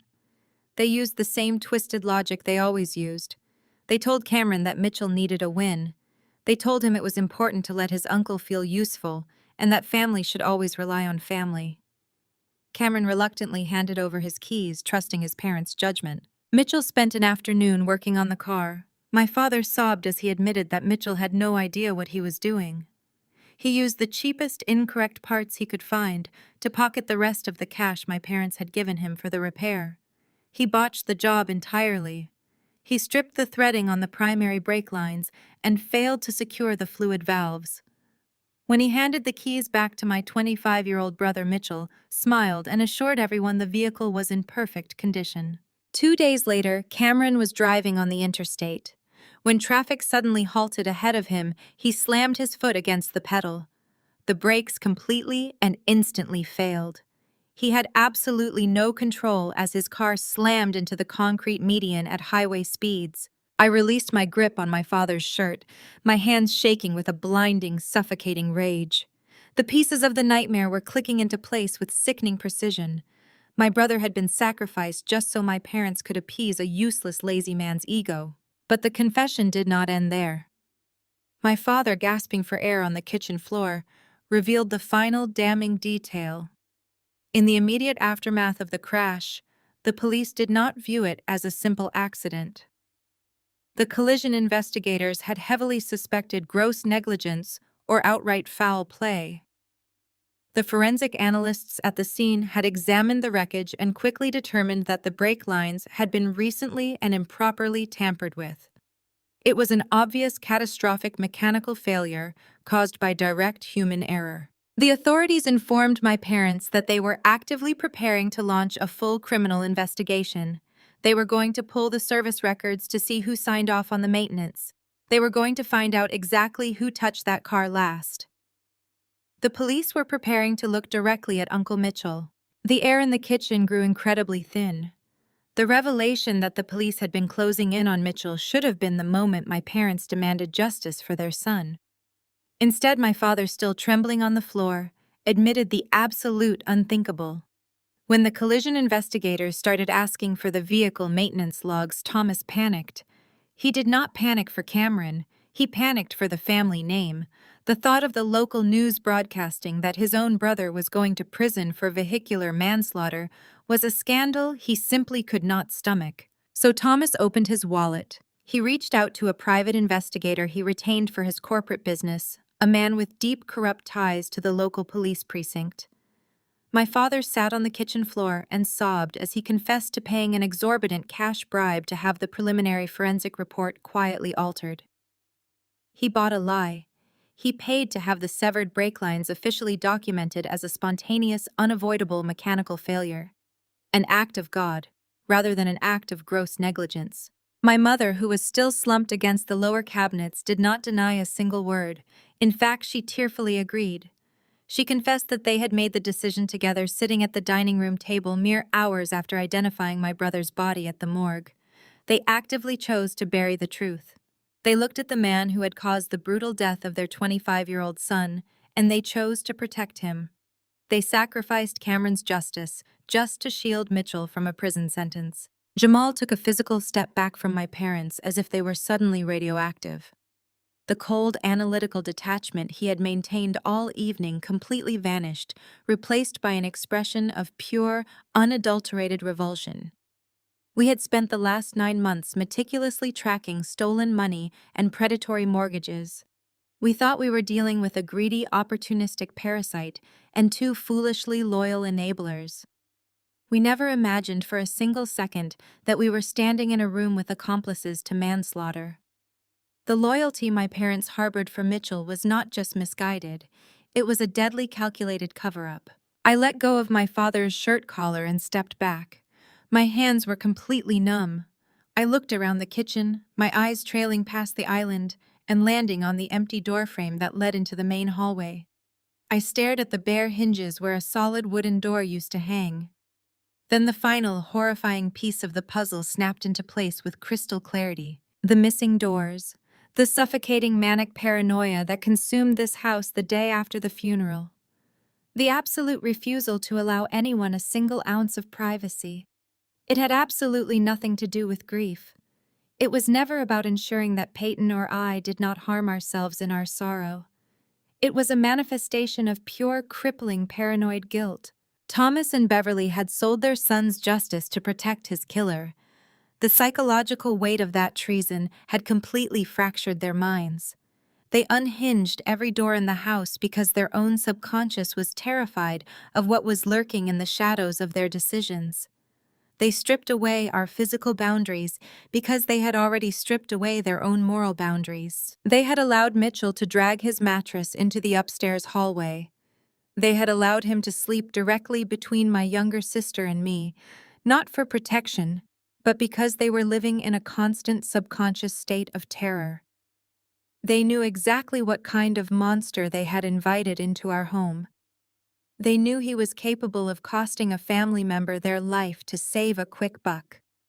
Their manic need to see everything at all times was driven by the crushing realization that they had traded Cameron's life for Mitchell's freedom, and they were terrified of who Mitchell might destroy next. They had willingly sacrificed their son, and then they had offered up their daughter's privacy as collateral damage to maintain the illusion of a united family. I looked down at the two people crying on the linoleum floor. I felt absolutely no connection to them anymore. The biological tie had been completely severed the moment they chose to bribe a police investigator over getting justice for my brother. They were not my parents. They were cowards who were currently weeping because their precious protected brother had just stolen their house and left them to face the federal government alone. The silence in the room stretched out heavy and suffocating. My father reached a trembling hand toward me, begging me to understand the impossible position they had been in. He pleaded that he just wanted to keep the family intact, that sending his brother to prison would have destroyed our reputation. He was still trying to justify the cover-up, still trying to spin a horrific crime into some twisted act of noble family preservation. I did not say a word. I just turned to Jamal. The financial ruin we had come here to witness was nothing compared to this. The federal subpoena resting in the vomit on the floor was just the beginning of what they deserved. Beverly broke the suffocating silence that followed the revelation of the police investigation. She scrambled across the kitchen linoleum, her hands desperately grasping at the hem of my jeans. She looked up at me with mascara running down her cheeks, her face a mask of pathetic desperation. She begged me to understand the impossible choice they had been forced to make when the authorities started closing in on Mitchell. "We already lost one son, Riley," Beverly wailed, her voice cracking into a high hysterical pitch. "We could not bear to lose Mitchell too. We could not bear to see him locked in a steel cage like an animal for a simple mechanical mistake. He is your father's only brother. Putting him in prison would have completely destroyed this family. We had to protect our own." I looked down at the woman clutching my legs. Any residual trace of daughterly affection I might have still harbored for her evaporated entirely. My disgust solidified into absolute ice. I reached down, grabbed her wrists, and forcefully peeled her hands off my clothing. I stepped back, putting physical distance between myself and the woman who had helped bury my brother's justice. "You did not lose a son," I told her, my voice dropping to a dangerous, freezing whisper. "You sacrificed him. You looked at the man whose sheer incompetence and greed killed your child, and you decided his freedom was more valuable than Cameron's life. You did not protect this family. You sold it out to a parasite so you could pretend everything was perfect." My father tried to speak, still panting heavily on the floor, but I cut him off. I reached into my back pocket and pulled out my cell phone. I tapped the screen once to wake it up, turned the brightness all the way up, and held it out so both of my parents could clearly see it. On the bright screen, a red digital timer was ticking upward alongside an active audio waveform. "When Jamal and I drove over here tonight, I knew you were going to lie to try and cover your tracks regarding the fraudulent mortgages," I explained calmly. "I started recording the audio the second we walked through your front door to ensure we had proof of your financial complicity. But I never in my wildest dreams expected you to hand me the murder weapon." My mother's eyes widened in absolute terror as she stared at the red recording icon. She clamped her hands over her mouth, realizing the catastrophic mistake they had just made. "I recorded every single word you just said about the crash." I continued, holding the phone steady. "I have your full, unedited confession. I have you admitting on tape that Mitchell botched the brake repair to pocket a few extra dollars. I have you detailing exactly how Thomas paid a cash bribe to a corrupt investigator to alter the forensic collision report. I have absolutely everything." My father's face drained of the last remaining drops of color. He reached a trembling hand toward my phone as if he could somehow erase the digital file through the air. "Riley, please," he gasped, his voice barely a whisper. "You cannot do this. They will lock us away. We will die in prison." "I am not just taking this to the local precinct," I informed him, feeling a dark, satisfying sense of closure wash over me. "Tomorrow morning, Jamal and I are handing this audio file directly to the Federal Bureau of Investigation. We are going to attach it to the massive dossier of financial fraud we already compiled against Mitchell. You are going down for bribery, obstruction of justice, and conspiracy to commit credit fraud. Mitchell is going down for manslaughter. The authorities are going to tear your entire lives apart." The reality of his absolute destruction finally registered in my father's eyes. Knowing he was completely out of options and out of leverage, Thomas resorted to the only tactic he had left. He clutched his chest with both hands, letting out a loud, theatrical groan. He fell sideways onto the kitchen floor, gasping for air with exaggerated, heavy wheezes. He was faking a mild heart attack, desperately hoping to garner a shred of sympathy from the daughter he had physically struck just 9 months ago. "My heart," Thomas wheezed, squeezing his eyes shut and rolling onto his side. "I cannot breathe. You are killing me, Riley. You are killing your own father." I stood there and just stared at him. I did not reach for my phone to dial emergency services.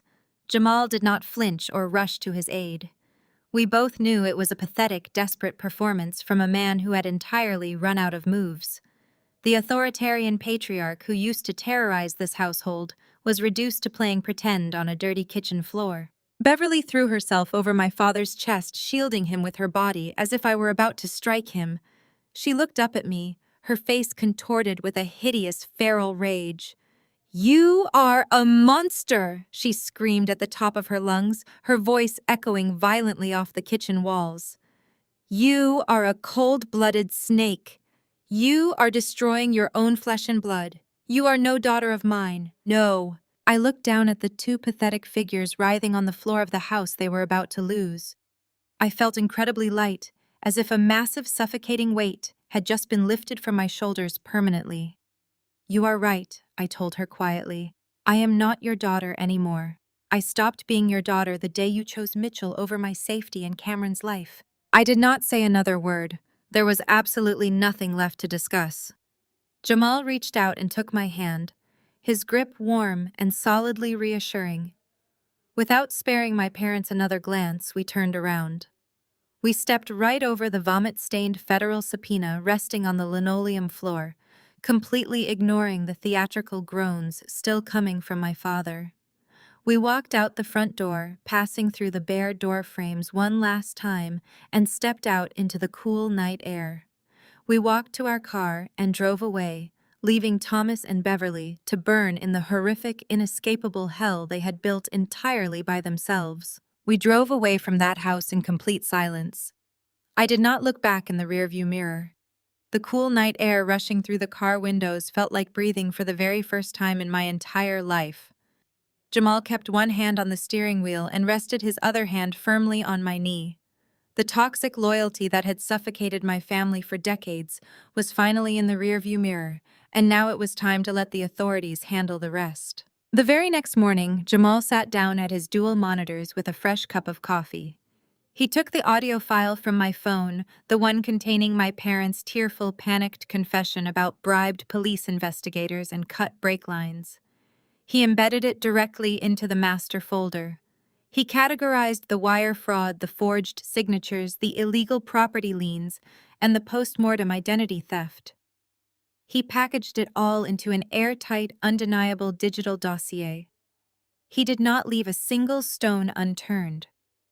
Jamal submitted the entire encrypted package through the secure anonymous portal of the Federal Bureau of Investigation, and he forwarded a duplicate copy directly to the Criminal Investigation Division of the IRS. When you hand the federal government a meticulously organized map of massive financial fraud, especially one involving a dead citizen and corrupted local police officers, they do not drag their feet. The authorities moved with a speed that was absolutely terrifying. Less than 72 hours after we walked out of their kitchen, Thomas and Beverly woke up to a reality they could never buy their way out of. My father drove to the grocery store to buy his morning coffee. He swiped his premium credit card, and the machine declined it.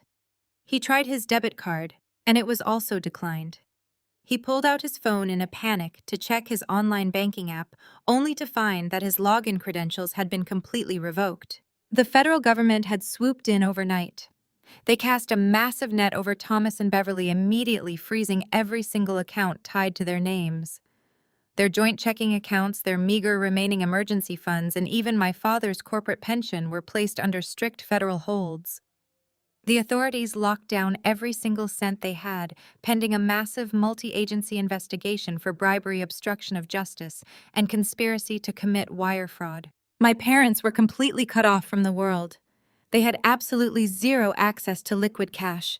They could not buy a gallon of milk, let alone hire the high-powered defense attorneys they so desperately needed. Because their assets were completely frozen by the federal government, the bank that held the defaulted $1.5 million mortgage did not waste any time showing mercy. My parents missed their emergency grace period payment because they literally could not access a single dollar. The bank officially triggered the foreclosure auction. The massive suburban house that my father had prized above the safety and privacy of his own daughters was officially stripped from his possession. I heard the details of what happened next from a former neighbor who had watched the entire spectacle unfold from their driveway. 2 days after the bank accounts were frozen, a county sheriff vehicle pulled up to the curb. 2 uniformed officers marched right up the front walkway of my childhood home. They carried a heavy-duty staple gun and a glaring neon-colored legal document. My mother opened the door, her face pale, and her eyes wide with terror, likely thinking they were there to arrest her. The sheriffs did not even ask to come inside. They bypassed pleasantries entirely and drove the staples straight into the solid wood of the front door. It was an official 30-day eviction notice. My parents were given exactly 1 month to pack up whatever miserable belongings they had left and vacate the premises entirely. The poetic justice of the moment was incredibly satisfying. The very same door frames my father had proudly stripped bare to monitor us were now wearing the glaring stamp of his absolute failure. Thomas and Beverly were entirely destitute. The empire of status and reputation they had built their entire lives upon had crumbled into fine dust in less than a week. They had no money to stall the bank. They had no money to rent a cheap apartment across town. They were staring straight down the barrel of immediate, inescapable homelessness. And looming right behind that eviction notice was the terrifying shadow of federal agents preparing their criminal indictments. They had sacrificed their own son to protect a parasite, and now that parasite had taken their home, their freedom, and their future. They were trapped in a cage of their own making, and the walls were rapidly closing in. Cornered animals are always the most dangerous, and my parents had officially run out of places to hide. With their bank accounts frozen by the federal government and a 30-day eviction notice securely stapled to their front door, Thomas and Beverly were staring into the abyss of total destitution. They had no cash to hire defense attorneys to fight their looming federal indictments, and they had absolutely no money to secure a new place to live. They needed a massive immediate injection of cash, and they knew exactly who still had a pristine, unblemished financial record. It was a crisp Thursday afternoon. Peyton had just finished her biology lab and was walking across the main campus quad toward her dormitory. She was wearing her backpack, holding a coffee, and finally feeling like a normal 19-year-old college student. She had spent the last several months healing in the safety of our apartment, completely insulated from the toxic chaos of our childhood home. But that illusion of safety shattered the moment she turned the corner near the student union. Beverly stepped out from behind a large oak tree directly into Peyton's path. Thomas materialized a second later, moving to block my sister's retreat. Peyton froze, her coffee slipping from her hand and spilling across the concrete walkway. The two people standing in front of her barely resembled the proud, image-obsessed parents we had grown up with. My father, who used to refuse to check the mail without wearing a pressed button-down shirt, was wearing a wrinkled jacket and had not shaved in days. My mother looked frantic, her hair unkempt, and her eyes wide with a terrifying manic desperation. Their carefully curated suburban facade had completely evaporated. "Peyton! Thank God we found you!" My mother cried out, lunging forward and grabbing my sister by the forearm. Her grip was painfully tight. "You have to help us. Riley and Jamal stole everything from us. They ruined our lives, and the bank is taking the house. We have nowhere to go." Peyton tried to pull her arm away, but my mother dug her fingernails in deeper, launching into a heavily rehearsed, suffocating guilt trip.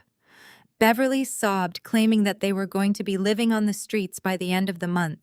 She begged Peyton to remember all the sacrifices they had made to raise her. Then my father stepped forward and revealed the true sickening purpose of their ambush. Thomas pulled a clipboard out of his jacket. Attached to it were dozens of printed pages. He shoved a pen toward Peyton's chest. "We need you to sign these," my father demanded, his voice thick with that old familiar authoritarian aggression. "They are private student loan applications. You have perfect credit, Peyton. You can easily qualify for $80,000 in private educational loans. You are going to sign these papers, request the maximum disbursement, and transfer the cash directly to us so we can pay a retainer for a defense lawyer and secure a rental house." Peyton stared at the loan documents in absolute horror. They were asking their 19-year-old daughter to take out massive, high-interest, unforgivable debt and hand the cash over to them. They wanted her to completely destroy her own financial future just to bail them out of a federal fraud indictment that they had brought upon themselves. "You owe us this," my father sneered, his desperation mutating into pure hostility when Peyton did not immediately take the pen. "We gave you life. We put a roof over your head. Families make sacrifices for each other. You are going to sign these papers right now, or so help me God." A few months ago, Peyton would have crumbled. She would have taken the pen, signed her life away through tears, and let them drain her future just to appease their wrath. But she had been living with Jamal and me. She had learned what actual protection looked like. Peyton forced herself to take a deep breath. She stopped struggling against my mother's grip and forced her face into a mask of compliant submission. She looked at my father and nodded slowly. "Okay," Peyton lied, keeping her voice incredibly steady. "I will sign them, but these private lenders require dual-factor digital authentication to finalize the application. My security fob is plugged into my laptop up in my dorm room. Let me just text my roommate to bring it down to the courtyard, and I will sign everything right here." My father let out a heavy sigh of relief, loosening his aggressive stance. My mother finally let go of Peyton's arm, weeping and praising her for being a good, loyal daughter. Peyton reached into her pocket, pulled out her phone, and turned her back slightly to block their view of the screen. She did not text her roommate. She opened her message thread with Jamal and typed a single frantic sentence.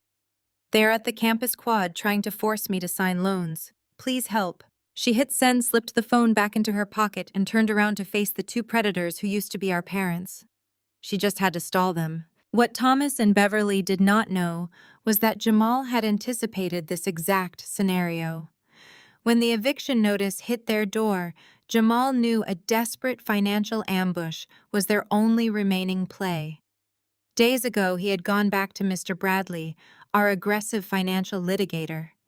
Using the extensive documentation of my parents' previous physical abuse, the late-night break-in, and the active federal fraud investigations, Mr. Bradley had successfully petitioned a judge for a protective measure. Peyton only had to stall for 7 minutes. A dark gray sedan abruptly pulled onto the pedestrian walkway of the quad, completely ignoring the campus traffic rules. Jamal stepped out of the driver's side door. He was not alone. He was flanked by two burly uniformed campus security officers, whom he had alerted the second he arrived at the university gates. My father saw Jamal approaching, and his face contorted with absolute fury. He pointed the clipboard at Jamal and started shouting that this was a private family matter. Jamal did not raise his voice. He did not break his stride. He walked straight up to my father, smoothly stepped directly between Thomas and Peyton, and plucked the clipboard right out of my father's hands. Jamal looked at the loan documents, let out a harsh, mocking laugh, and tossed the clipboard carelessly onto the campus grass. He reached into his inner jacket pocket and pulled out a thick, sealed legal envelope. He pressed it flat against my father's chest. "This is a court-mandated, legally binding restraining order," Jamal stated, his voice echoing with cold, lethal authority across the busy quad. "It was signed by a superior court judge yesterday afternoon. You and your wife are officially barred from coming within 500 feet of Peyton, 500 feet of Riley, and 500 feet of this university campus." My mother let out a shrill gasp, stepping back as if the envelope had physically burned her.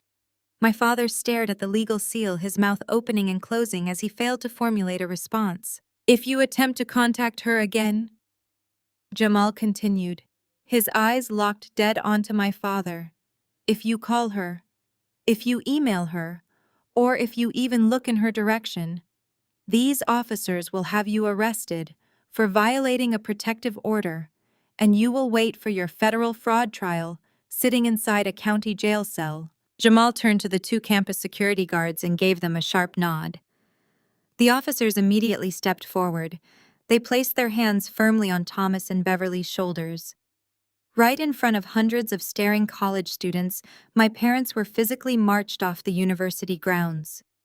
They stumbled away, clutching their useless restraining order, completely humiliated and permanently severed from their final lifeline.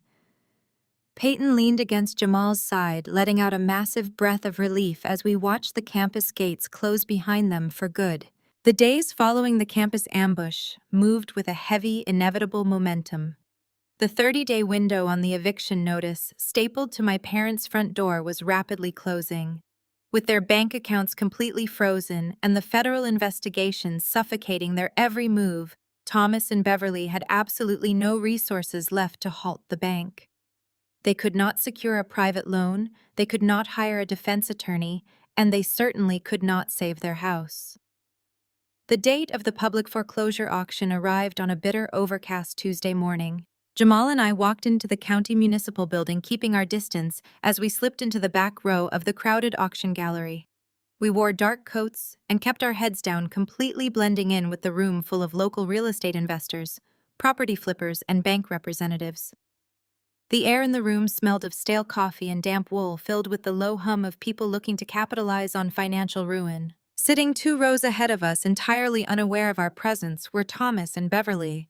Seeing them in that sterile, fluorescent-lit room was jarring. The proud, image-obsessed couple who used to dictate the lives of everyone around them had withered into 2 terrified, broken people. Thomas wore a suit that hung loosely on his shrinking frame, while Beverly sat hunched over, nervously twisting a shredded tissue in her hands. I knew exactly why they were there. They had not come to bid. They did not have 2 pennies to rub together, let alone the massive capital required to buy back their own property. They were there out of pure, pathetic desperation. They intended to wait for the auction to end corner, whichever wealthy investor won the final bid, and beg them for mercy. They planned to throw themselves at the feet of a total stranger, pleading to be allowed to stay in their house as cheap temporary renters, just to avoid sleeping on the freezing streets. The auctioneer stepped up to the wooden podium and began rattling off docket numbers in a rapid, monotonous cadence. When he finally called out the address of my childhood home, my heart beat a steady, calm rhythm against my ribs. The starting bid was shockingly low, because Mitchell had ravaged the home equity and left a massive trail of toxic, high-interest liens tied to active federal fraud investigations. Traditional family buyers would not touch the property. Only cash-heavy investors willing to assume the steep legal risk were interested. Bidders began shouting out numbers from across the gallery. A few men in the front row threw out lowball figures hoping for an easy flip. The price crept up slowly, moving for absolute pennies on the dollar compared to what the sprawling suburban estate was actually worth. Then a man in a tailored gray suit sitting near the front raised his paddle. It was a proxy representative we had hired through Mr. Bradley's law firm. He was bidding on behalf of a blind anonymous limited liability company. The proxy raised the bid with ruthless efficiency. Every time a local flipper tried to counter, our representative instantly topped the number, projecting an aura of unlimited capital and absolute certainty. The aggressive bidding strategy worked perfectly. Within 4 minutes, the competing investors dropped their paddles, unwilling to engage in a bidding war over a legally complicated property with someone who clearly possessed endless funding. The auctioneer scanned the room one last time, pointing his wooden gavel toward our proxy. Going once, going twice. Sold to the anonymous LLC. The heavy wooden gavel struck the podium with a sharp, echoing crack. It was the exact sound of my parents' empire officially collapsing into dust. The moment the auctioneer confirmed the sale, Thomas and Beverly practically leapt out of their plastic chairs. They scrambled down the center aisle, rushing directly toward the proxy representative who had just purchased their home. I watched my father, a man who had once slapped me across the face for disrespecting his authority, physically bowing his shoulders as he approached the stranger. He held his hands out in a pleading, subservient gesture, a fake, desperate smile plastered across his aged face. I could hear his voice trembling as he introduced himself, undoubtedly launching into his pathetic sob story about needing to rent the property back to save his wife from homelessness. The proxy representative did not say a single word to my father. He simply turned around and looked toward the back of the gallery, giving a brief, sharp nod. Jamal stood up from his seat in the back row. I stood up right beside him. We walked down the center aisle together, our footsteps echoing loudly against the linoleum floor. The crowd of investors naturally parted to let us through. My mother saw me first. The desperate, pleading smile vanished from her face, instantly replaced by a look of absolute, uncomprehending shock. She tugged frantically at my father's sleeve, forcing him to turn around. Thomas froze completely. His eyes darted from me to Jamal and then to the proxy representative holding the finalized closing documents. The mathematical reality of the situation crashed down on my father like a concrete block crushing his chest. Jamal walked straight past my trembling parents without even acknowledging their existence. He approached the proxy, took the heavy clipboard holding the property deed, and pulled a sleek black pen from his inner jacket pocket. Right in front of my father's widened, horrified eyes, Jamal signed his name with bold, sweeping strokes on the bottom line. He officially signed as the sole managing director of the anonymous LLC that had just won the bid. My parents' childhood home, the fortress where they had unhinged the doors and protected a predator over their own daughters, now legally belonged to us. Thomas stood there, his mouth opening and closing silently. His face turned a dangerous, mottled shade of red as the sheer, suffocating humiliation washed over him. He was standing in a public courthouse, entirely destitute, realizing he had just tried to beg his despised son-in-law for a cheap rental agreement. He was completely at our mercy, and he knew exactly how much mercy he had shown me. Jamal handed the clipboard back to the representative. Then he slowly turned around to face my parents. Jamal did not raise his voice. He did not gloat or scream. He simply looked down at Thomas and Beverly with eyes as cold as a frozen lake. "Thanks for keeping our property clean," Jamal stated, his voice carrying a brutal, terrifying calm that echoed through the quiet gallery. "You have exactly 24 hours to vacate the premises." Exactly 24 hours later, the tires of Jamal's sedan crunched against the familiar gravel of my childhood driveway. We did not come alone. Flanking our vehicle was a marked county sheriff cruiser, its lights flashing a silent but absolute warning across the manicured suburban lawn. The neighborhood was quiet, but I could see the curtains twitching in the windows of the adjacent houses. The perfect image my parents had spent decades cultivating was being publicly dismantled in broad daylight for all their wealthy neighbors to see. Jamal put the car in park and turned off the engine. He did not say a word, but he gave me a single affirming nod. We stepped out into the crisp morning air alongside the two uniformed officers we had requested to enforce the eviction order. I stood on the sidewalk, crossing my arms over my chest as the sheriffs marched up the front walkway. They did not bother knocking politely. They pounded on the heavy oak door with the flat of their palms, demanding immediate entry. The door swung open, revealing Thomas and Beverly. The sight of them was almost jarring. The arrogant patriarch and the image-obsessed matriarch were completely gone. In their place stood two hollowed-out, terrified individuals wearing rumpled clothes and sporting dark, exhausted circles under their eyes. The interior of the house behind them was a scene of absolute chaotic ruin. Because their bank accounts were entirely frozen by the federal government, they could not afford to hire professional movers.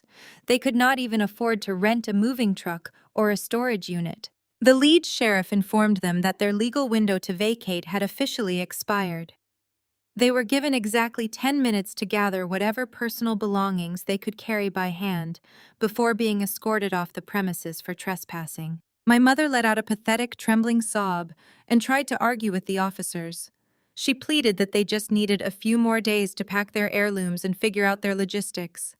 She cried about her fragile health and her reputation. The officers remained completely stone-faced, pointing to their watches and reiterating the strict 10-minute deadline.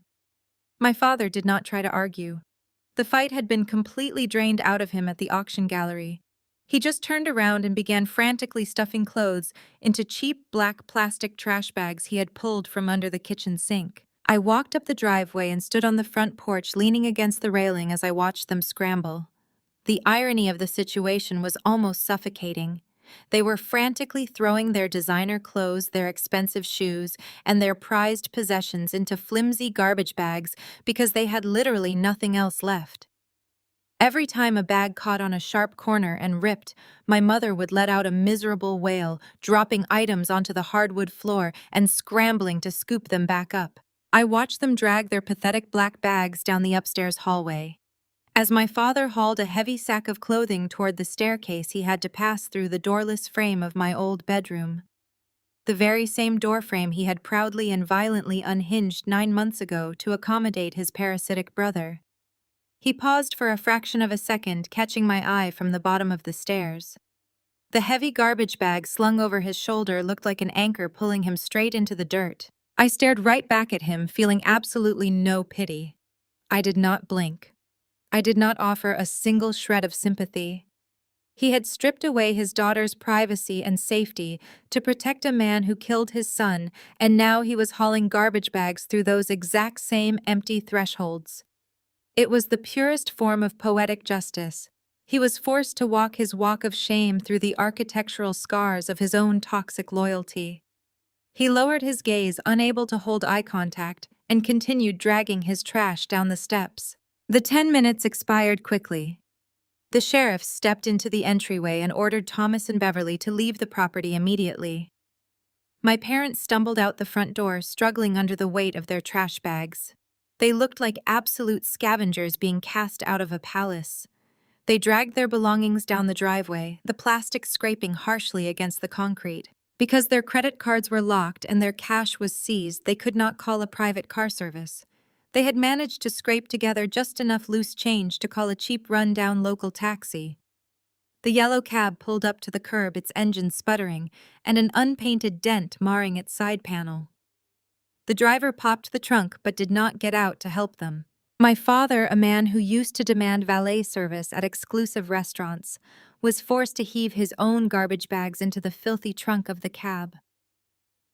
My mother stood on the sidewalk, sobbing uncontrollably into her hands as she looked back at the sprawling estate that used to be her kingdom. She looked at me standing on the porch of the house that I now legally owned.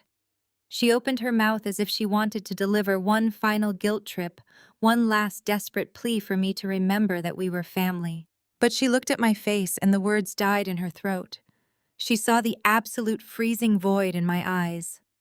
She finally realized that the daughter she had emotionally abused and betrayed was completely, permanently gone. I was just the landlord now, watching the trash being taken out. Jamal walked up the porch steps and stood right beside me, placing a protective hand on my lower back. We stood together, a united, impenetrable front, and watched as Thomas and Beverly climbed into the back seat of the battered taxi. The driver slammed the trunk shut and hit the gas. The cab pulled away from the curb, merging into the local traffic and disappearing down the street. They were officially homeless, entirely destitute, and heading straight toward a looming federal indictment. I took a deep breath of the fresh morning air, feeling a profound, cleansing sense of closure as the taillights vanished from view. We secured the heavy front door of the now vacant house and drove back across town to our apartment. The contrast between my parents' brutal reality and the quiet safety of our own living room was striking. Jamal ordered takeout, and we sat on the couch with Peyton, eating in a comfortable, profoundly peaceful silence. The television was playing a local evening news broadcast in the background. We were not actively watching it, just letting the low hum of the anchor's voice fill the space while we decompressed from the morning's intense events. Then the regular programming abruptly cut away to a glaring red breaking news graphic. Jamal stopped mid-bite and reached for the remote, turning the volume up. The news anchor appeared on the screen, looking gravely serious. He announced that a massive federal manhunt had just concluded at the southern border. The screen cut to raw, shaky footage recorded by a bystander at a busy border crossing in Texas. Federal agents were swarming a dusty passenger van. They dragged a man out of the vehicle in heavy steel handcuffs. His face was pushed down against the hood of a border patrol car, but I recognized him instantly. It was Uncle Mitchell. He looked absolutely pathetic. The glossy black truck and the heavy gold Rolex he had flaunted online were nowhere to be seen.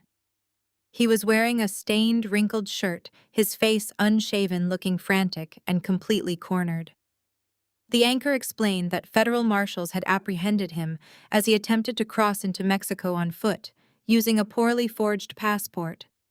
He had felt the walls closing in the second the shell company accounts were frozen, and like the coward he always was, he tried to run.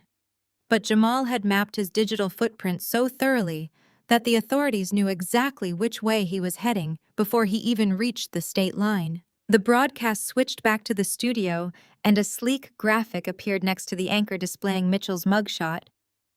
The list of federal charges read aloud was staggering. Massive interstate wire fraud, grand larceny, post-mortem identity theft.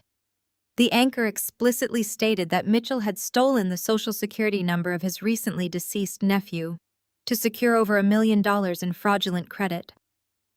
Peyton gasped softly from the other end of the couch, watching the monster who had terrorized her officially branded a criminal on live television. But the financial crimes were only the beginning. The anchor's expression hardened as he delivered the next piece of news. Based on new, undeniable audio evidence submitted anonymously to the FBI, the state police had officially reopened the investigation into my brother's fatal car crash. The original ruling of a spontaneous mechanical failure had been completely thrown out. Uncle Mitchell was now facing a charge of second-degree manslaughter. The entire state was currently learning that Cameron's death was a direct result of severed brake lines and gross criminal negligence. I felt a hard, tight knot in my chest finally dissolve. Cameron was getting his justice. The truth was out in the open, bathed in the harsh light of a news broadcast. But the media spectacle was not over. The anchor took a breath and shifted the focus of the story to the local accomplices. Two new photographs appeared on the screen. They were professional, high-quality portraits. They were the exact photos Thomas and Beverly had submitted for the annual directory at their exclusive suburban country club. My parents' faces were now plastered across the evening news right next to the word indicted. The anchor announced that a federal grand jury had handed down a sweeping indictment against the prominent local couple. The charges were utterly devastating: obstruction of justice, bribery of a public official, conspiracy to commit wire fraud. The news report detailed how my parents had actively paid off a corrupt collision investigator to alter the forensic reports of their own son's fatal crash, all in a twisted effort to protect the uncle who caused it. The broadcast explained that their attempt to cover up the manslaughter directly enabled the uncle to commit massive identity theft against the very son he had killed. The absolute destruction of their meticulously crafted image was total. My parents had spent their entire adult lives obsessed with appearances. They had sacrificed my brother, abused my sister, and disowned me just to maintain the illusion of a perfect, respectable, wealthy family. They believed that shielding Mitchell and burying the truth would protect the family name from the scandal of a prison sentence. Now their worst nightmare was playing out in high definition in every living room in the city. Every single person they knew, every neighbor who had watched their eviction that morning, every business partner my father had ever tried to impress, and every woman my mother had ever gossiped with at a charity luncheon was currently watching them being exposed as corrupt, fraudulent accomplices to manslaughter. There was no coming back from this. They could not spin a federal indictment. They could not lie their way out of a grand jury subpoena or bribe a federal judge. They had absolutely no money, no home, and now they had no reputation left to hide behind. The community that they had sought to impress for decades would shun them completely. They were stripped bare, their horrific decisions laid out for public consumption. I leaned back against the couch cushions and looked at Jamal. He gave me a slow, satisfied smile, his dark eyes reflecting the glow of the television screen. His analytical mind and relentless dedication had dismantled a deeply entrenched system of abuse. We did not need to celebrate loudly or gloat. The television was doing all the talking for us, broadcasting the final undeniable validation of everything we had fought for. Months slipped by, carrying with them the changing of the seasons and the systematic dismantling of everything my parents had once held dear.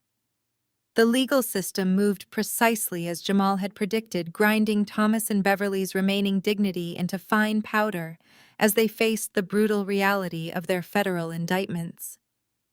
We did not spend our time dwelling on their criminal trials, their public humiliation, or the dramatic collapse of their suburban empire. We had a property to manage and an entirely new life to build from the ground up. Walking back into my childhood home to prepare it for the real estate market was a deeply surreal experience. The sprawling estate, once a fortress of toxic loyalty and suffocating control, was completely empty and devoid of life. The echoes of my father's authoritarian shouting and my mother's manipulative weeping had been entirely boxed up and hauled away in cheap black trash bags on eviction day. Jamal and I stood in the center of the kitchen, the exact spot where Thomas had faked a heart attack to avoid accountability, and mapped out our renovation strategy. We did not just clean the property, we fundamentally purged it. The very first contractors I hired were a local framing and carpentry crew. I stood in the upstairs hallway staring at the exact spot where Uncle Mitchell had dragged his filthy mattress and watched with profound satisfaction as solid, heavy oak doors were mounted back onto their hinges. The sharp, mechanical whine of the power drills driving the steel screws into the wood felt incredibly healing. It was the sound of physical boundaries being permanently restored. We painted over the floral wallpaper in the kitchen, ripped up the water-damaged carpets, and modernized the living spaces to erase any lingering traces of my parents' toxic tenure. Because Jamal had purchased the foreclosed property through our anonymous LLC for absolute pennies on the dollar, our profit margins were astronomically high. The suburban real estate market, was incredibly aggressive. Within 48 hours of listing the newly renovated house, we received multiple offers well over our asking price. We closed the sale seamlessly. After paying off the renovation costs, the contractor fees, and the minimal closing taxes, Jamal and I walked away with a clean, undisputed profit of exactly $300,000. The money felt like a profound karmic balancing of the scales. My parents had liquidated their home equity to fund a predator who was robbing their dead son. We reclaimed that exact same property and turned it into the foundational capital for our future. We knew exactly how to deploy the funds to maximize our independence. First, we directed a substantial portion of the cash to bolster Peyton's newly emancipated trust fund. She was heading into her sophomore year of college, and I wanted to ensure she would never have to take out a single student loan or worry about the cost of her textbooks, housing, or meal plans for the remainder of her education. Her financial independence was the ultimate shield against any future manipulation from extended relatives. With Peyton's education fully secured, Jamal and I turned our absolute focus to our professional ambitions. For years, I had worked tirelessly as a logistics coordinator, navigating complex supply chains and managing massive corporate distributions for other people. I knew the industry inside and out, but I had always lacked the initial capital required to strike out on my own. The house flip provided the exact financial leverage we needed. I submitted my formal resignation to my corporate employer and launched my own independent supply chain firm. Jamal was the perfect business partner. While I negotiated vendor contracts, established international shipping routes, and secured our first major commercial clients, he built the entire back-end infrastructure of the company. Using his exceptional background in financial data analysis, he developed proprietary risk assessment algorithms that optimized our delivery networks and cut our clients' overhead costs by significant margins. We were not just running a small business. We were building a highly lucrative empire based entirely on transparency, hard work, and mutual respect. The success of our firm was immediate and undeniable, serving as a stark, glaring contrast to the fraudulent shell company Mitchell had tried to build using Cameron's stolen identity. Our personal life flourished right alongside our professional success.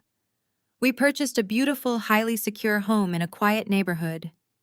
It was a modern open-concept house bathed in natural light, featuring a sprawling backyard surrounded by a tall, solid wood privacy fence.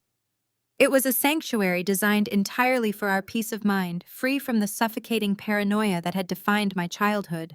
It was a warm, golden Saturday afternoon in late summer. The air was thick with the rich, smoky scent of barbecue.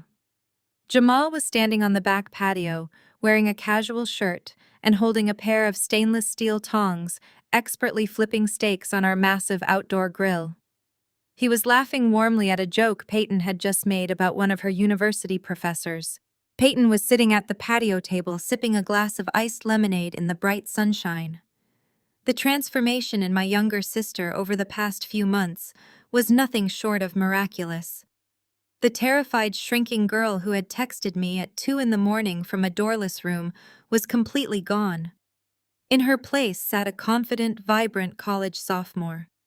She was thriving in her academic program, surrounded by a healthy circle of friends who respected her.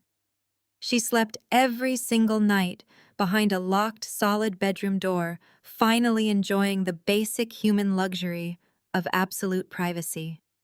She no longer flinched at sudden noises in the hallway, and the dark circles of anxiety had entirely vanished from beneath her eyes. I walked out onto the patio carrying a tray of freshly prepared side dishes, feeling a profound, quiet contentment settling deep into my bones. This was what a real family looked like. There were no hidden agendas, no toxic loyalties, no forced compliance, and no predators lurking in the shadows. We had cut the rot out of our lives entirely, and the space it left behind was now filled with genuine warmth and absolute safety. I set the tray down on the glass patio table, just as my cell phone began to vibrate violently against the smooth surface. The sudden mechanical buzzing interrupted the soft, ambient music playing from our outdoor speakers. I paused and looked down at the bright screen. The caller ID did not display a name, a familiar contact, or a local area code. Instead, it displayed a harsh automated institutional tag. Inmate call, County Correctional Facility. I knew exactly who was on the other end of the line. Thomas was calling. My father, currently sitting in a sterile concrete holding room awaiting his federal trial for bribery, obstruction of justice, and conspiracy to commit fraud, was using his heavily monitored phone privileges to reach out to the daughter he had slapped, disowned, and discarded like trash. Perhaps he wanted to beg for money for his mounting legal defense fees. Perhaps he wanted to cry about the harsh, unforgiving realities of his impending incarceration. Or perhaps in his shattered, delusional mind, he thought he could still leverage the concept of blood relation to guilt me into saving him from the horrific hell he had built with his own 2 hands. I stared at the blinking screen for a long, quiet moment. I did not feel a spike of anger. I did not feel a lingering ache of sadness or a sudden rush of vindictive triumph. I felt absolutely, wonderfully nothing. The man on the other end of that phone connection was a complete stranger to me. His actions had erased any biological tie we once shared. I smiled. It was a small, genuine smile of absolute liberation. I did not press the red button to decline the call, and I certainly did not press the green button to accept it. I simply picked up the vibrating device, took 2 steps toward the edge of the patio, and calmly dropped the phone directly into the outdoor trash can. The muffled buzzing continued for a few seconds against the plastic lining of the garbage bin, before finally falling completely silent. The dead weight of my past had officially been discarded. I turned back around to face the sunny patio. Jamal was looking at me, one eyebrow raised, in a silent, supportive question. Peyton looked up from her drink, her posture completely relaxed and unafraid of whatever interruption had just occurred. "Family means trust," I said, walking over to join my husband and my sister in the warm afternoon sunlight. "And I only trust the people who protect me." The harrowing journey of Riley and her family reveals a profound and devastating lesson. Toxic blind loyalty can be the very thing that destroys a family from the inside out. Throughout the narrative, Thomas and Beverly continually weaponize the concept of blood relation, explicitly using the phrase that family means trust to shield a dangerous predator and bury the horrific truth about Cameron's untimely death. They mistakenly believed that protecting their brother Mitchell at all costs would somehow preserve their family's pristine social honor. Instead, their unconditional allegiance to a toxic relative cost them their home, their freedom, and the 2 daughters they were ultimately supposed to protect. This narrative highlights that true family is never defined merely by shared DNA or the desperate maintenance of a perfect public image. Rather, it is defined by absolute safety, strict accountability, and unwavering mutual respect. Riley and Jamal demonstrate that sometimes the most courageous thing a person can do is to stop setting themselves on fire just to keep abusive relatives warm. By refusing to warn her parents about the impending bank foreclosure and the looming federal indictments, Riley actively breaks a generational cycle of enabling behavior. She learns the hard way that establishing ironclad boundaries is not an act of vindictive cruelty, but an act of essential self-preservation. Ultimately, the story teaches us that we do not owe our loyalty to people who willingly sacrifice our well-being to protect their own dark secrets. If this story empowered you to set boundaries, please hit the subscribe button and share your own experiences in the comment below.